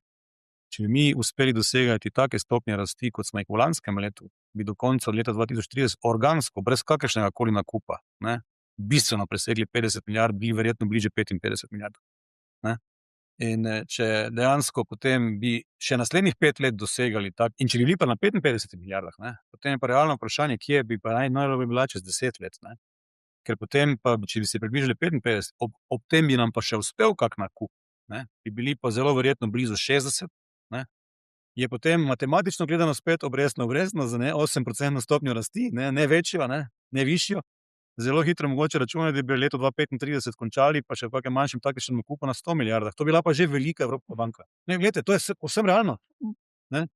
To ni zdaj naložben nasvet, ampak seveda mora biti pri tem prisotne neke sreče, seveda morajo biti razmere stabilne, seveda ne sme biti vojne v Evropi, seveda moramo imeti neke normalne razmere gospodarske rasti in stabilne zaposlenosti in tako naprej.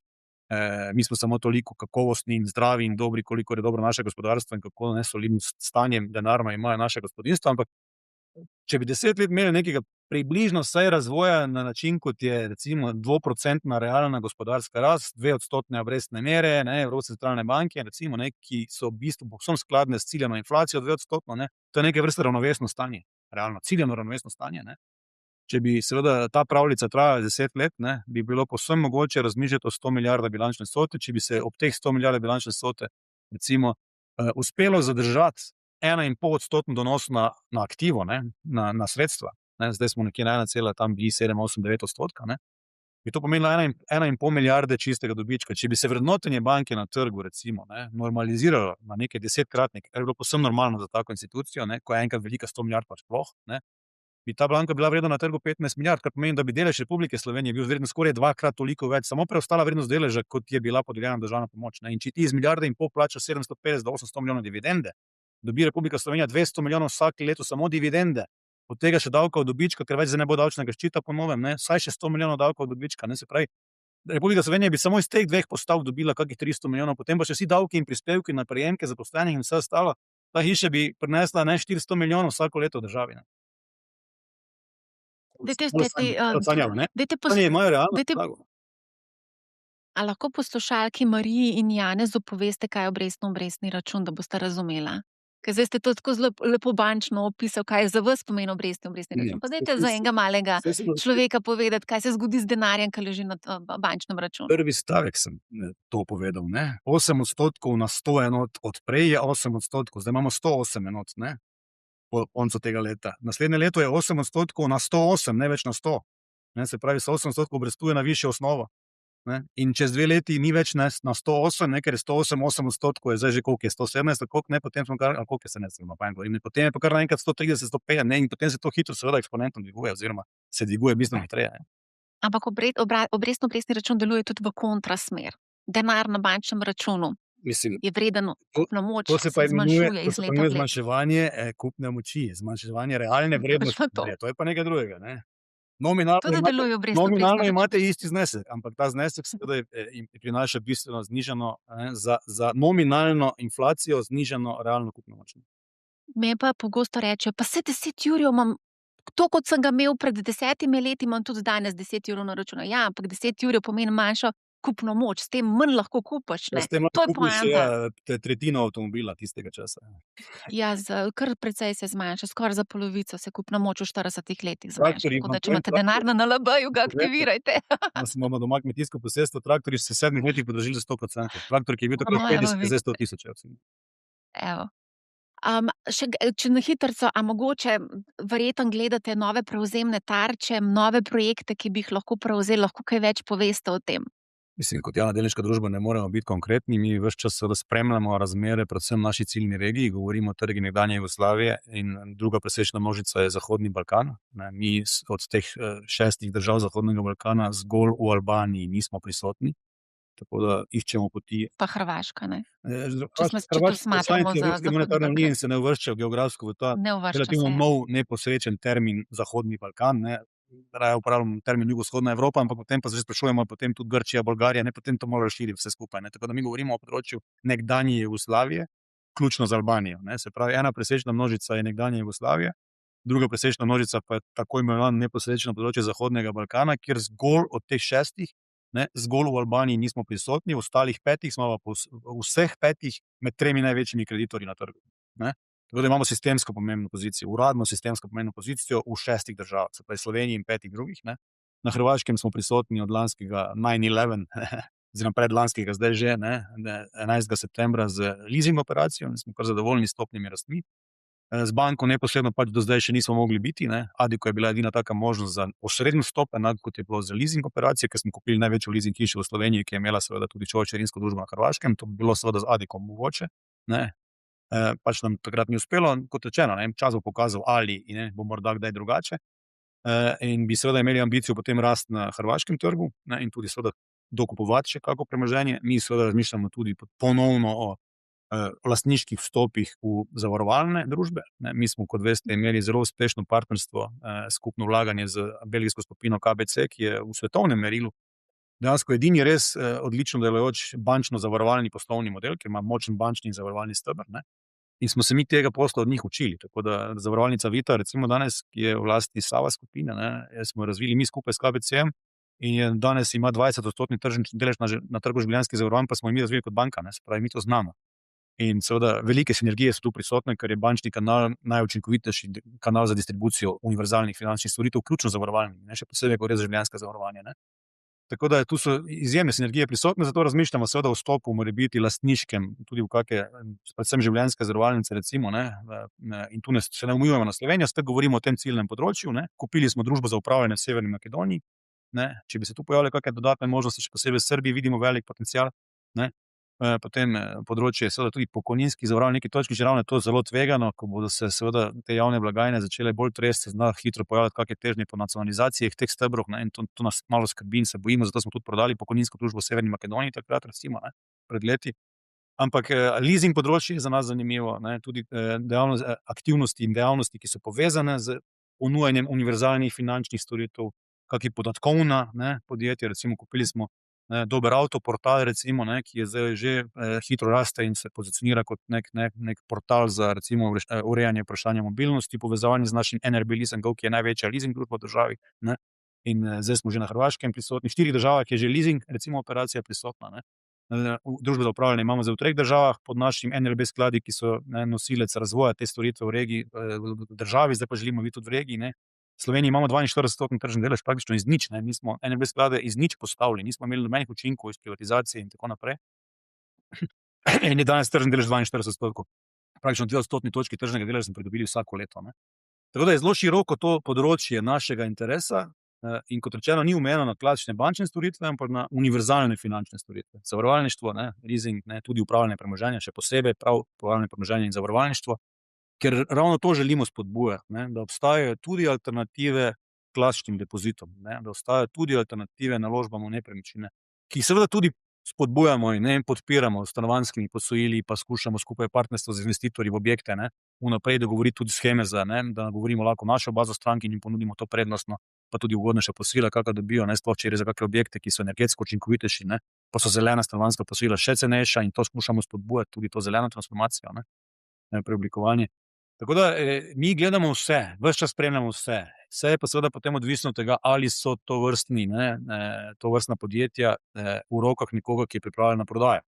Ker za vsakega, ne, kupca, ki izkazuje voljo, mora biti, ne, na drugi strani tudi prodajalec, ki izkazuje voljo, in potem se mora pa tudi zediniti okrog pogojev te prodaje. Tako da jaz ne izključujem možnosti, da bo vsako leto prisoten kak manjši prevzem, ne, zdaj, če bi se, ne, pogovarjali o teh hadikih raznih, to so seveda večji prevzemi za nas, transformacijski prevzemi, ne, tako kot je bila operacija v Komercialno banko v Srbiji, ne, kjer smo z lanskimi dividendami praktično že tik pred tem, da bomo v gotovini poplačali celotno kupnino v 5 letih, ne, to je seveda izjemen rezultat, ne, da ti v gotovini, ne, dobiš nazaj denar, ki si ga plačal za nakup. Ne, povsem poplačaš investicijo, ne. A vas lahko za Srbijo vprašam, glede na to, da je ključen trg, eden ključnih trgov za vas, glede na trenutno situacijo politično, kako pa gledate na to? Torej, mislim, Kaj to pomeni za banko? A je to kakšno predstavlja kakšno tveganje? zaenkrat se ta tveganja ne izkazujejo kot materialno pomembna, ne. Zdaj, tu je bilo seveda zdaj nekaj negotovosti okrog tega, kaj bo z energetsko oskrbo, ne, v povezavi z naftno industrijo Srbije, ne, ki je bila v lasti pač ruskega investitorja. Tu se zdaj nakazuje, da je ta rešitev praktično na mizi, da bi tu madžarski MOL vstopil v to lastništvo, ne, in bi tudi Republika Srbija delno povečala ta delež, s tem se to stabilizira. Zdaj, mi lahko od zunaj pridigamo, koliko želimo, Srbija je izjemno spodbudno okolje, tako v davčnem smislu, kot v smislu, da so neposredne tuje investicije izrazito dobrodošle, ne. Srbija veliko vlaga v javno infrastrukturo in mi smo veseli, da smo lahko del teh sovlaganj praktično, ne, preko financiranja teh večjih projektov, gradijo se železniške povezave, gradijo se seveda tudi hitre cestne povezave, ne, in mi smo pač tu partner strateški. Na drugi strani pa sodelujemo seveda v veliki meri s prebivalstvom in s to našo banko, ki ima 150 poslovalnic v Srbiji, ne, in rastemo hitreje od povprečja trga, tako da pridobivamo tržne deleže in smo dejansko iz 5. mesta po posojilih zdaj že na 3. mestu po posojilih strankam, ne, podjetjem in gospodinjstvom, ne. In imamo tudi v strukturi naše sestave bilance, smo bolj k strankam, ne, obrnjeni kot, ne vem, kupovanju obveznic, recimo, ne, in skušamo imeti bolj učinkovito bilanco in s tem seveda tudi poslovne odnose. Tako da mi se v Srbiji čutimo povsem dobrodošle, mi imamo tam dostop do seveda, ne, vseh ključnih podjetnikov in se z njimi redno pogovarjamo o tem, kaj so seveda razvojne prioritete države. V Sloveniji seveda tega dialoga nimamo, na žalost, ampak pač temu je tako, ne.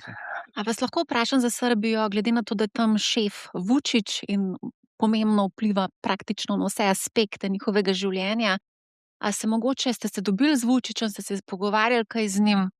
Torej, jaz ne bom seveda za javnost opredeljeval, s kom se v Srbiji dobivam, ampak v Srbiji imamo dostop seveda do ključnih odločevalcev in imamo zelo spoštljiv vzajemen odnos. za razliko od Slovenije, ker pač se o teh stvareh ne pogovarjamo, kako bi se razvijali kot drugi. Kakšna pa situacija z Miloradom Dodikom, ki mu je Slovenija prepovedala vstop v državo?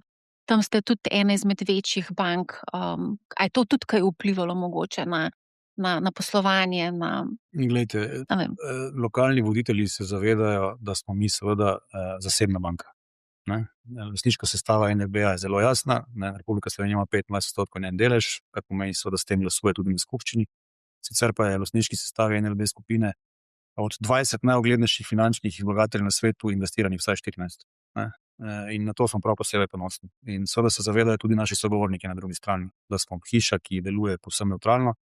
V korporativnih organih, v upravljalskih organih NLB skupine delujejo ljudje iz 11 državljanstv. 11 državljanstv. Predstavljate si, NLB je daleč najbolj internacionalizirano podjetje v regiji. Ne? Če pogledate nadzorni svet, v njem sedijo strokovnjaki, bivši višji direktorji iz bank, kot so JP Morgan, Barclays, Citi, ING, in tako naprej, Societe Generale. Tako da mi smo dejansko pač neodvisno razmišljajoča poslovna banka, ki seveda se pogovarja na način, da vnaprej transparentno, pregledno pove, kaj je mogoče in kaj ni mogoče, na kaj lahko seveda se računa in na kaj se ne more računati. In ta relacija je profesionalna, je povsem pregledna, je vzajemno spoštljiva. Do političnih tem in opredeljevanja do tega, pa se mi ograjujem. Zato, ker enostavno mi smo posel, mi nismo politični organ.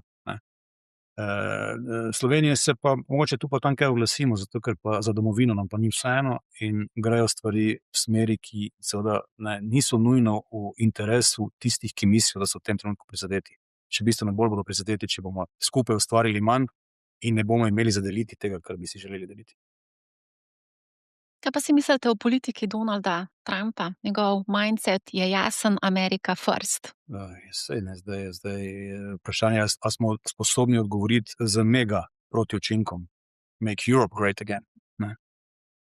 Evropa je zaspala na lovorikah in je zamudila tehnološki preboj iz klasične industrijske proizvodnje v seveda informacijsko dobo. Magnificent Seven so praktično vse podjetja iz informacijskih panog. In že to, da nas lahko seveda zdaj nekdo izsiljuje z nekimi carinami na industrijsko proizvedene izdelke ali pa kmetijsko pridelane pridelke in si ne drznemo odreagirati dovolj odločno, ker nas je strah, kaj bo z našimi podatki v oblaku Microsofta ali pa Amazona in kaj bo naredil Google in kaj bo naredil Facebook in kaj bo naredil nekdo, ki nam ponuja CRM rešitve za upravljanje odnosov s strankami. Je dovolj simptomatično in govori o tem, da smo seveda tehnološko zamudili ta vlak. Zdaj, ali smo sposobni razumeti dimenzijo izziva in se recimo na hitro odzvati, da vložimo kolektivno kot Evropska unija 100 milijard v razvoj tovrstnih rešitev, se pravi obvladovanja podatkov, upravljanja s podatki, na drugi strani umetne inteligence in tako naprej, ki nadomestijo potem rešitve, ki prihajajo iz Združenih držav Amerike ali seveda v zadnjem obdobju tudi Kitajske potencialno.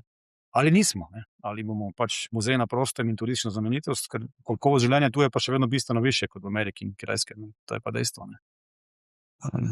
Kako pa vi implementirate umetno inteligenco v poslovanje banke? Mislim, to je skrajno raznoliko področje in ga ni mogoče poenostaviti. Da rečemo, mi pa zdaj vsi skupaj uporabljamo ChatGPT. Ogromno orodij, ki slonijo na neki logiki seveda umetne inteligence, učenja, strojnega učenja, treniranja modelov in tako naprej uporabljamo za zelo raznolike namene, od seveda modeliranja in sprejemanja odločitev pri kreditnih poslih do končnih faz povečevanja učinkovitosti, vse gre v smeri nekih generativni umetni inteligenci podprtih, recimo klepetalnikih in tako naprej, agentkih, ki bodo svetovali tudi pri naložbenih odločitvah. Se pravi, to, kar se dogaja v svetu, o tem se mi razmišljamo, seveda pa je s tem povezanih tudi veliko vidikov tveganj, še posebej s pojavom za generativne umetne inteligence in seveda sposobnostjo obdelovanja res ogromne količine podatkov in v bistvu simuliranja praktično česarkoli že danes. Danes se vidite, potrebujete eno fotografijo ali pa en kratek filmček, pa lahko s orodjem praktično izdelate govor praktično nekoga, v katerem koli jeziku skoraj na planetu. In to se bo še pililo, še bo seveda procesna moč se povečevala, še bo seveda ti modeli in programi učinkovitejši, tako da na koncu bo že res težko verjeti, kaj je. dejansko resničnost in kaj je seveda se umetno inteligenco sprovocirana, zaznava resničnost. Se to zna biti problem, recimo pa tudi pri verifikaciji dokumentov nadaljavo, ne? Absolutno. Ne samo pri verifikaciji dokumentov nadaljavo, tudi pri recimo izvajanju določenih transakcij, ne. Zdaj, jaz vsak odziv, ki ga dobim od stranke, ne vem, v glavnem prek LinkedIna pa od Facebooka, vse drugje, ne, relativno manj, ampak ne skušam vzeti skrajno resno in se skušam tudi pogovoriti s tistim, ki je ta odziv dal, paralelno preko zasebnih sporočil, da razumem, za kaj gre, kaj je dejansko bil izziv, ne. In velikokrat seveda izhaja ta izziv ravno iz tega, da smo mi postavili neke varnostne mehanizme, s katerimi želimo svojo stranko zaščititi, ne. Nekdo drug pa morda uporabi malo manj, ne, striktno zaščito, ne, pa kako transakcijo spelje, kak drug pa morda ne. In tu bo zdaj vseeno postopek kalibriranja, ne, kot je pečji kača, se bojiš vrvi, ni tako enostavno. Dejansko so seveda zlikovci vse bolj, ne, prekaljeni pri tem, kako zlorabiti sistem, ne, se pravi, goljufije in zlorabe so seveda njihov osnovni poslovni model. In prav fasciniran sem tu in tam, ko vidim, da meja človeške neumnosti skoraj ni, ne. Dejansko s generativno umetno inteligenco sproduciran kontakt pripelje ljudi do tega, da jih opozoriš, da zahtevaš preko mobilne denarnice, ne, avtentifikacijo, da ne gre skozi, ker še vedno tvoj model zaznava, da gre za zlorabo, ne, pokličejo kontaktni center, ne, in tam povemo, da gre za velik sum zlorabe, pridejo v poslovalnico s plačilnim nalogom in plačajo. In jim damo tudi lahko izjavo podpisati, če se zavedajo vseh tveganj, ne, pa še hočejo vedno plačati. To je prav neverjetno, ne, kako verodostojne so ti poskusi zlorab in kje so morebiti meje človeškega pohlepa, morda jih včasih sploh pri kom ni, ne, zato pa Slovenci smo izrazito konzervativni na eni strani, ne, večina populacije je izrazito konzervativna in varčuje v denarju, v bankah in v nepremičninah, ne. Imamo pa en del populacije, nekaj odstotkov, ki je pa vedno najpodjetnejši, ko gre za neke nove, ne, možnosti hitrega zaslužka. In na žalost se seveda zlorabe večinoma pojavljajo tam, ne. O AI-ju vas tudi sprašujem zaradi pač obvladovanja stroškov, ki ga je pač potrebno, je v poslu tudi potrebno obvladovati in glede na to, da ECB začenja da se v bistvu vam tudi krčijo neto obrestne marže. Pa Me zanima, kako Marja, ne samo zato, ker bi, ne, morali obvladovati stroške, gre tudi za to, da enostavno ne bomo imeli ljudi, ne. točno to, ja. Mi imamo kontaktni center, ki je edini 24-urni kontaktni center, ne, v državi, ne, bančni, ne. In koliko ljudi bo čez nekaj let še pripravljeno delati ponoči, ne. Se pravi, mi moramo dejansko, ne, spraviti skupaj neki virtualni asistent, ki sloni na agentski, ne, neki z generativno umetno inteligenco podprti logiki, ki bo sposoben v realnem času, ne, tam ne bo vprašanje odzivnega časa, ne, tam ne bo 8-krat odzvonilo in boš čakal na prostega referenta, recimo, ne. Ta klic bo sestavljen takoj, in 97% verjetno teh osnovnih poizvedb bo ta agent znal, ne, oddelati, in če si dovolj, recimo, podjetniško pri tem razmišljaš iz vidika upravniške izkušnje, ne, boš lahko, ne vem, naložil eno svojo sliko ali pa sliko mame, pa te bo mama s tabo se pogovarjala, če boš hotel namesto nefizične osebe na kontaktnem centru, bo to slonelo seveda na zaščitene mehanizme, ne. Ne smeš pa nasesti potem temu, ne, na način, da ne bi pa s kom drugim se na ta način pogovarjal, ne.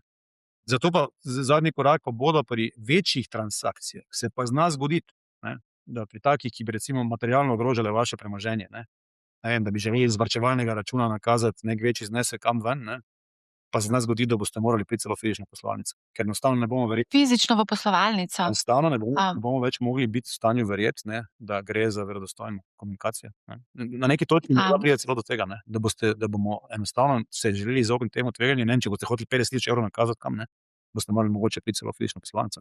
Zadeve so postale skrajno nevarne, res, ne, ni za poenostavljati te stvari.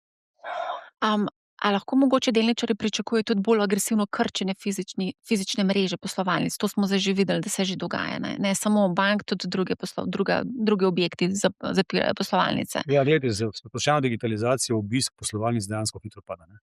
To je dejstvo. Dejansko hitro pada. Mi to vse merimo, ne, in ne vem, smo imeli zdaj je bila zdaj malo bolj razvpita, pa so se pritoževali lokalni župani, ampak ljudje so tam klicali, da nimajo kaj delati, ne, dejansko. In smo jih razporedili druge poslovalnice načeloma. Po drugi strani imamo pa seveda velike težave tudi z zagotavljanjem operativne sposobnosti, ker seveda, ne, ljudje danes se tudi ne odločajo kar tako enostavno, da bojo 8 ur rutinsko ponavljajoče operacije izvajali v poslovni mreži, ne, recimo, ne, za šalterji oziroma, ne, v poslovalnicah. Ljudi za prodajo danes ni tako enostavno najti, kot se ti na prvi pogled, ne. Se vidite, da če je to pred 18 mesecev nazaj, ne, so bili taki raznašalci, recimo, ne, preko enega ponudnika razpečevanja hrane ali drugih stvari, ne, danes so drugačni, ne, raznašalci. Slovencev praktično skoraj ni več, ne. In enostavno je izziv seveda tudi to, ne, kako operativno zagotavljati sposobnost zagotavljanja storitev, v delovnih časih, s polnimi delovnimi časi in tako naprej. Mi smo sicer kot NLB imeli 2010. leta 158 poslovalnic, danes jih je 66, 67, se pravi, prevzeli smo Sberbank banko, in smo jih od tega nabora 9 tudi zaprli, to pravi, da skupaj smo zaprli dobrih 100 poslovalnic.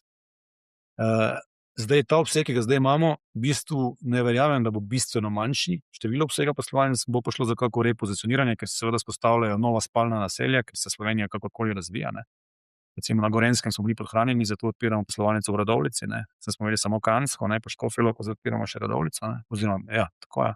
Jesenice smo nekoč imeli, pa smo zaprli, zdaj bo z Radovljico, ki je postala pomembno spalno naselje, neko tako mini regijsko središče praktično. Odpiramo v Brezovici, recimo, ki je seveda zdaj naslavlja vsa ta spalna naselja zahodno od Ljubljane, recimo, ko smo imeli veliko poslovalnico na Tržaški, pa smo zaprli, recimo, v Ljubljani. Odpiramo tretjo poslovalnico v Mariboru, konec meseca je že odprta, uradno odpiramo skupaj z županom, konec meseca poslovalnico v Mariboru, na desnem bregu Drave. Tako da se prilagajamo temu obsegu. Zdaj, spremenili se bodo verjetno formati poslovalnic, zdaj univerzalne poslovalnice z gotovino na nek način dejansko izgubljajo svoj pomen. Zdaj, ali bo gotovina 100% vedno na razpolago, večji zneski, verjetno se bo treba potruditi, pa iti na 5 minut dlje, če boš hotel večji znesek gotovine. Drugače pa bankomatska mreža to prevzema, limiti so se dvignili vmes, tam do 1000 evrov načeloma ni problem, Zdaj, če imaš neke normalne prihodke, dvigovati gotovine. Zdaj, če rabiš več gotovine, se pač boš mogel malo za njo bolj potruditi, Seveda je splošnem interesu davčnega zajema, da je gotovinskega poslovanja čim manj, čeravno smo zdaj šli malo tu na nasprotni smeri z zapisom v ustavo te pravice, ki itak je sama po sebi dana, se ti ne more nič preprečiti gotovine. Zdaj zapisati izključno gotovino v ustavo je, kar se mene tiče, lahko problematično, razen če bo digitalni evro imel samodejno, ker bo deloval v offlineu, izven povezave elektronske, tudi status gotovine, potem je na nek način to pokrito, da boš seveda lahko tudi z digitalnim evrom kot z gotovino seveda plačeval povsod in bo to nujno zahtevano plačilno sredstvo, kot da ga moraš sprejeti kot prodajalec česarkoli. To se še bo razvilo, to bo 5 do 6 let daleč. Sicer pa se bodo morebitne poslovalnice nekatere, tiste, ki bodo ponujale gotovinsko poslovanje, bodo pač tradicionalne univerzalne poslovalnice, morebiti pa bomo odpirali kakšne manjše poslovalnice, morda samo z eno osebo, ki bojo v bistvu bolj svetovalnice. En poskus je bil z bankarno na Čopovi ulici takrat, ampak časi še niso bili za to zreli, danes pa dejansko preko mobilnega telefona lahko narediš skoraj vse. Zdaj v tem letu uvajamo tudi trgovanje, zdaj smo odpiri preko klika in tako naprej, tako da boš dejansko lahko vse storitve te osnovne, tudi nadgradnjo za storitvami, za zavarovalništvo, za sklade, vlaganje in tako naprej. Boš lahko praktično sam si opravil preko mobilnega telefona in bo v bistvu bolj vloga našega svetovalca v poslovalnici, da vas nauči to, da si naredite lahko sami, samo postrežni. In če se v tem lomite pač preko klepeta, video klepeta, z agentom klepeta v budućnosti, dobite napotke, kako se lahko to uredite sami in pridete v poslovalnico dejansko samo, če se potem ne znajdete. In to je bodočnost. Ljudje pač, sploh mlajši ljudje, ne hodijo radi v poslovalnice, hočejo vse urediti v tistem trenutku, ko se za to odločijo s telefona.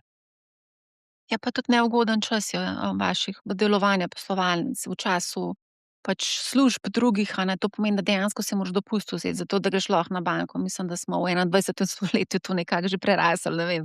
Ne vem, v Sloveniji, ko vidim, koliko ljudi je po kafečih, po Ljubljani centru, mislim, da najdejo tudi 5 minut, da na banko skočijo. A greva mogoče še komentirati ECB in kako boste nekako rešili se v bistvu upada tega neto obrestnih prihodkov, glede na to, da Mi smo ga nadomestili v bistvu z naborom različnih ukrepov, tako da neto obrestni prihodki so se stabilizirali. Se pravi, ko boste videli poročila, če gledate 3-4-letno poročilo, niso padali več. Se pravi, skupno obseg neto obrestnih prihodkov ni padal. Smo ga stabilizirali. Zdaj, te nove obrambne obrestne mere 2% so tudi zdaj bolj ali manj že skoraj v celoti v naših bilancah in izkazov SPEF prevedene. Tako da zdaj od tod naprej načeloma ne bi več smelo biti negativnega učinka v smislu padanja obrestnih prihodkov iz obstoječih portfeljev. Zdaj vse ostalo od tod naprej, če bodo obrestne mere stabilne, pomeni, da z rastjo obsega poslovanja rastejo tudi prihodki, ker ne padajo več obrestne mere. Vidite, da so začele obrestne mere dejansko rasti. Republika Slovenija danes pred 2 tednoma izdala obveznico po 3,3% že. 13 mesecev nazaj je plačevala 2%. Se pravi, obrestne mere rastejo. Stanovanjska posojila so bila do pred mesecem dni 2,5% na 10 let. Tisti, ki še mislijo o stanovanjskem posojilu loviti dno, je mogoče dno že zamudil. Obrestne mere že rastejo za stanovanjska posojila.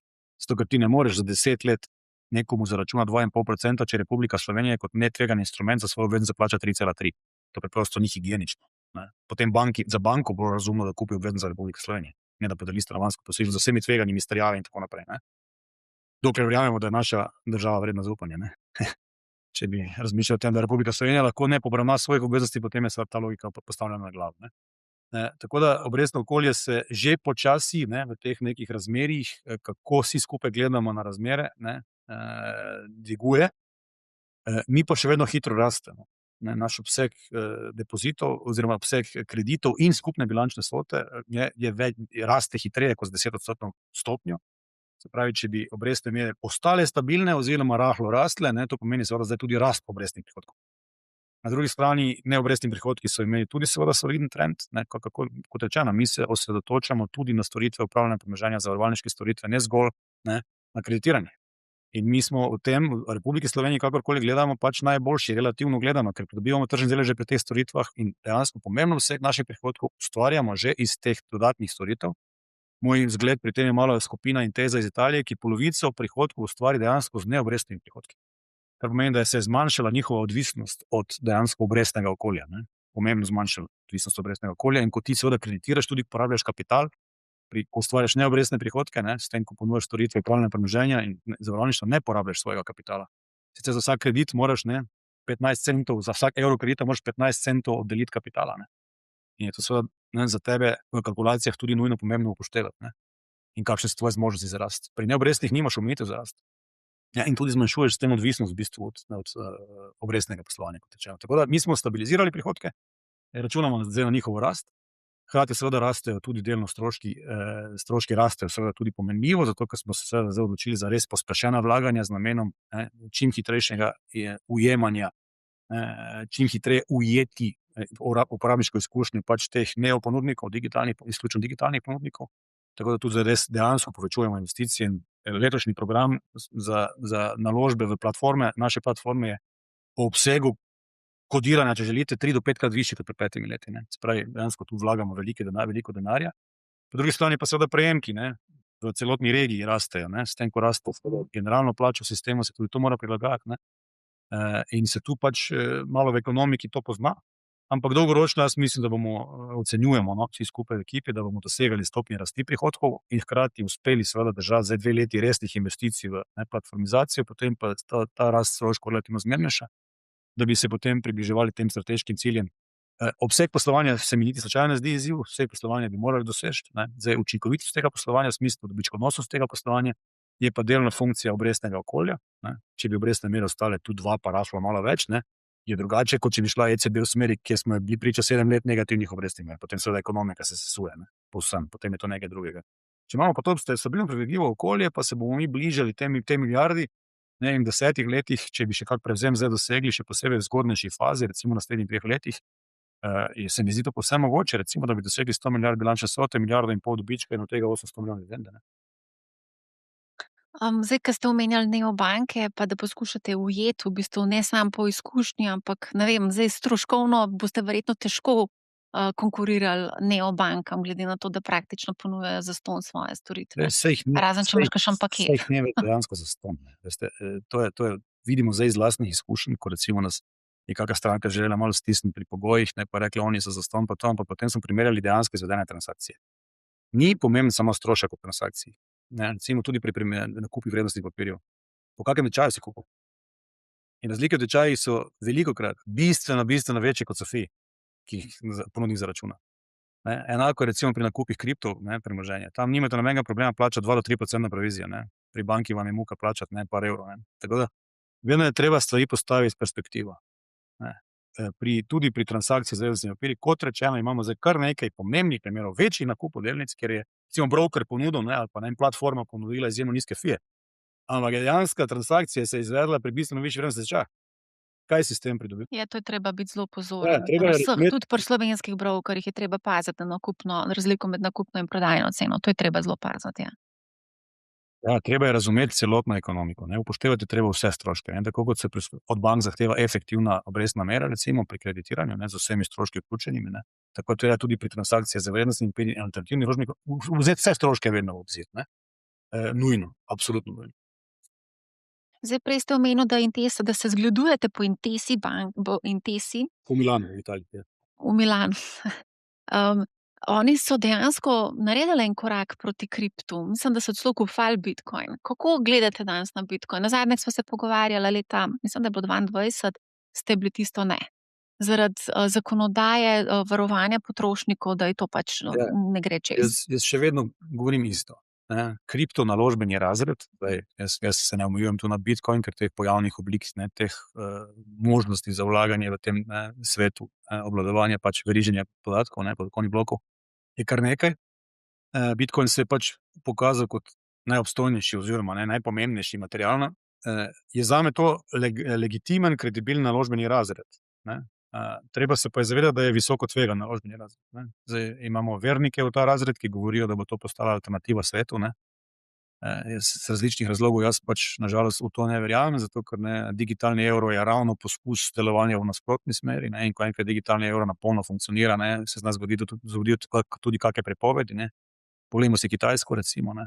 Kjer seveda tam gre za popoln nadzor nad populacijo, ne? In uporabo populacije in tako naprej. Tako da govoriti o popolni svobodi pa alternativne družbene ureditvi pa družbenem redu ne, je smelo upati, ne? Ali je realno, je pa drugo vprašanje. Ne? Je pa naložbeni razred, ne? Z visoko nihajnostjo. Ne? Poglejte, 6 mesecev nazaj, kje je bil, ne? Ali pa 4 mesece nazaj, pa kje je danes. Ne? Zdaj se giba tam, če v evrih govoriva, ne? Se giblje med 70 do 85, takrat je bil pa na 110, ne, koliko je bil, ne? 106, 107 tisoč. In so mi takrat govorili, da gre to proti milijon. Ne? Pa so nam govorili, da gre proti milijon, ko je bil 20 tisoč, pa je zrasel na 50, pa je padel nazaj na 10. Ne? Tako da je to zame kredibilen naložbeni razred, bi pa sam osebno, jaz pač osebno ne vlagam, ne? Ampak če bi vlagal, ne bi vlagal več kot 5% svojega premoženja in to tisti del premoženja, ki si ga lahko privoščim v celoti izgubiti. Ne? Ste vi rekel zdaj, da je bitcoin kredibilen naložben razred? Jaz trdim, da je to legitimen naložbeni razred. Ne? Je pa visoko tvegan naložbeni razred, kar pomeni, ne, da če sprejemate odločitve za vlaganje v tako naložbo, se morate povsem zavedati tvegan. Zavedati tvegan do te mere, da se lahko privoščite ta denar povsem izgubiti. To je moja teza. Ne? Lahko seveda računate, da boste veliko pridobili, lahko pa ne morate pa tudi računati, da boste pa lahko celo vse izgubili. Na ta način jaz pozicioniram ta naložbeni razred. Se pravi, če z nekim delom svojega premoženja si ne morete privoščiti tega, da bi ga lahko povsem izgubili, se s tem delom tega premoženja ne dotikajte tovrstnih naložb. To bi pač moj nasvet. Ne? Po drugi strani pa zakaj NLB tega ne počne? Poglejte, ne, mi imamo v Sloveniji pač posebno okolje zaščite potrošnikov, ne? In tu so recimo kolegice in kolegi, ki so seveda veliki podporniki bitcoina naskakovali ves čas, ne, ali pa ne vem, smo imeli drugačne poglede, ne. Da, če so ljudje pripravljeni to tveganje prevzeti, pač jim to omogočite, ne. In potem smo rekli, ja, saj imamo tako izkušnjo zelo podobno, ne. Tu gre za pač tečajno tveganje, ne, pač tveganje vrednosti, nihajnosti tečaja, tam pa je šlo za valutno tveganje, ne. Pa je kakemu z teh notar prebral posebno dodatno izjavo, in ga pogledal v oči, ali ste seznanjeni s temi dodatnimi tveganji, ki jih prinaša najem posojila v drugačni valuti, kot so vaši osebni prejemki. In so prvih par let, ko so po najemu posojila bili vsi pametni, kako so pridobili, potem pa, ko je tečaj zanihal švicarskega franka, mu je zrasla vrednost, so pa kar naenkrat seveda si želeli terjati odgovornost od bank. In če nek prej, najkasneje v tistem trenutku, ko je postalo povsem jasno, da je to valutno tveganje prevladujoče tveganje oziroma pomembno tveganje in so banke ponujale zastonj konverzije na trenutek, ko so bili pa vsi povsem seznanjeni s tem, da gre za valutno tveganje. Kar pomeni, da v tistem trenutku napočil ta moment in kdorkoli v 5 letih po tistem ni tožil, je zame pač seveda čisti špekulant. No, ampak sodišče 15 let po sklenitvi posla gladko presodi, brez da se spusti v pojasnilno dolžnost, v presojo pojasnilne dolžnosti, da je nasprotna stranka šibkejša stranka in razsodi na škodo banki. Zdaj, predstavljava si, da bo milijardo evrov slovenskega denarja vloženega preko NLB platforme v bitcoin. In bo ta bitcoin namesto milijardo čez 7 mesecev vreden 200 milijonov. Teh 800 milijonov bo terjanja definitivno v pomembnem deležu od bank. Prej, to bi vas rada še vprašala, kaj jemlje banka v zavarovanje? Banka vzame v zavarovanje recimo nepremičnino. Prej ste povedal na začetku ali tam nekje na sred, da nepremičnina je tudi konec koncev lahko tvegana. Videli smo obdobje od 2013 do 2015, 2016, takrat smo v bistvu v Ljubljani dosegli dno na nepremičninskem trgu, ker si ti lahko kupil rabljeno stanovanje za 2000 evrov na kvadratni meter, danes je cena 5000, če ne celo kaj več, ne. Mm. Zakaj pa recimo banka ne želi vzeti zavarovanja, okej, pustiva zdaj ob stran kripto, bitcoin, recimo neke inštrumente, kot je recimo delnico NLB-ja ali pa konec koncev kakšen ETF, mogoče kakšno obveznico, recimo ljudsko obveznico. Zakaj je recimo to problem? Imeli smo pač izjemno slabo izkušnjo z lombardnimi posojili, če se spomnite takrat, ne, ko je izbruhnila finančna kriza. Lombardno posojilo je posojilo, kjer ti pač posodiš denar za nakup konkretnega, ne, oblike premoženja. Zdaj, da bi mi zastavili domove ljudi, da bodo kupovali kripto, z tega seveda ne bomo počeli, ne. Obstaja pa lahko pojavna oblika za premožnejše stranke oziroma za stranke, ki seveda se tega lahko gredo na način, da to ne ogroža njihove preživetvene substance, ne, kjer, in to je v industriji recimo privatnega bančništva, ne, pa je povsem ustaljeno, da ljudje pač zastavijo svoje premoženje, zato da premostitveno najamejo posojilo, ker pač ne želijo, ne vem, odprodati nekega druge oblike premoženja ali karkoli drugega, ne, in imajo dovolj osebnega premoženja, da seveda lahko, ne, si banka to tveganje privošči. Zdaj, klasični lombardi so na trgu ugasnili po finančni krizi, ko se spomnite, so padle vrednosti delnic, ki so bile zastavljene za zavarovanje teh posojil za 80%, ne, in seveda v takih klasičnih strukturah teh posojil imaš običajno tako imenovane haircute, ne, kjer vrednost zastavljenega premoženja mora presegati vedno v vsakem trenutku, ne, toliko in toliko odstotkov vrednosti posojila, zdaj je to 120%, 125%, ne, in v trenutku dodelitve posojila mora biti recimo vsaj 150%, ne. In zdaj, ko ti tretjič pozoveš za dopolnitev in za dopolnitev ni več, ne, je v bistvu to, ker je to, da je to v bistvu nespoštovanje pogodbe, ne, in potem velikih število primerov ni prišlo, seveda niti ni prišlo do poplačila teh posojil, zato ker enostavno premoženja ni bilo dovolj več na razpolago, ker so ljudje zato, da so ščitili to pozicijo, ne, morali odprodajati že ostalo premoženje, ne, ker so toliko padle vrednosti alternativnih oblik premoženja, ki niso s tem posojilom imele nič, ne. Tako da je pri teh stvareh potrebno biti skrajno previden. Če že se financira, ne, tako imenovana asset-based posojila, kar pomeni, da je posojilo podeljeno na podlagi zastavljenega premoženja, ne pa na podlagi, ne, primarnega merila, ki je denarni tok za poplačilo tega posojila. Se pravi, če je primarni izvor za poplačilo posojila to zastavljeno premoženje, mora biti to zastavljeno premoženje seveda dovolj visoke vrednosti, ne, z relativno nižjo stopnjo nestanovitnosti, ne, in z visoko stopnjo likvidnosti. Kaj ti pomaga, če imaš nek papir zastavljen, ki ga ne moreš likvidirati na trgu, recimo, ne, ki ga ne moreš unovčiti? Recimo 100 jurjev ljudske obveznice, ali pa kjerkoli obveznice slovenske države. To je drugo. Zakaj nočete vzeti 100 jurjev, ali pa recimo milijon, a ne, nepremičnino pa lahko vzamete že za, ne vem. Mislim, to je zdaj čisto filozofsko vprašanje, ne, ali si želimo, da bi, ne, državni dolg, ne, financirali tudi z najemom Dobro, ljudi. to sem dala zdaj en Ja, primer, ampak ker recimo, pač to je ste legitimno rekel vprašanje. nestanovitna, Kažete, ne. ne, zdaj za nekoga, ki mu to ni osnoven posel in želi pač samo, ne, zdaj posojilo, da bo posojilo potrošniško za tovrstni namen cenejše od donosa državne obveznice, je iluzorno pričakovanje. To je ekonomsko nesmiseln posel, ne. Ampak recimo s kombinacijo nekih vrednostnih papirjev, pri katerem je sidro recimo zaradi varnosti glavnice državna obveznica, ne, pa recimo kombinacija državne obveznice, Krkine delnice pa še nečesa drugega, ne, je pa nekaj, kar je zagotovo hrana za možgane bančnikov v teh dneh, ne. In mi se recimo pogovarjamo o ponovnem uvajanju lombardnih posojil, ampak za omejen nabor, ne, strank, kjer tovrstni posli nikakor ne zajedajo v njihovo osnovno substanco, ne, in še najmanj v preživetveno substanco. Ne, zdaj, svojih delnic pa ne moremo jemati za stavo, to pa je nehigienično. NLB svojih delnic ne more jemati za stavo. Ker recimo danes na Interactive Brokers, če imaš margin account, ne, lahko dobiš v bistvu posojilo, zastavaš praktično svoj portfelj, dobiš, Lahko. mislim, da dobiš 3 ali 4% obrestna mera je na izposojen denar. Ampak na skrajno likvidne papirje in tako naprej, ne, in nismo imeli korekcije, ne. Veste, nismo imeli resne korekcije. Ko bo resna korekcija, ne, bodo padle mnoge pozicije na margin callih in takrat bodo seveda tudi tovrstni ponudniki, ne, imeli to slabo izkušnjo in bodo, ne, že zaradi svoje lastne kapitalske ustreznosti, ne, morali zategovati pas. Mi smo to izkušnjo na žalost imeli, ne, in zdaj, ne, 15 let nazaj ni tako zelo dolgo nazaj, da se več ne bi spomnili. To je res, to se strinjam z vami, absolutno. Morava se nujno še dotakniti dividend. Kakšna so tukaj zdaj pričakovanja, napovedi? Številni kupujejo slovenske delnice ravno zaradi dividend, ne, dividendna politika. Mislim, da pri vas pelje še 60% izplačila dobička, a ne? Ja. Se bo tukaj kaj spremenilo? Lani je bilo izplačanih 50% predlanskega dobička, ne. in temu želimo slediti na nek način. Rekli smo v posamičnih letih, odvisnosti od tega, kako hitro ocenjujemo, da lahko rastemo organsko in s tem seveda potrebujemo kapital za to rast, oziroma neorgansko, ne, če bi kako večjo akvizicijo izvedli, bi prosili svoje lastnike, recimo, da kako dividendo odložijo, ne, tako kot je bilo v primeru nakupa Komercialne banke, recimo, ne, ker s tem ustvarjamo bistveno večjo vrednost dolgoročno in potem seveda dolgoročno lahko računajo na višji dividendni tok oziroma večjo vrednost primarne naložbe, ne.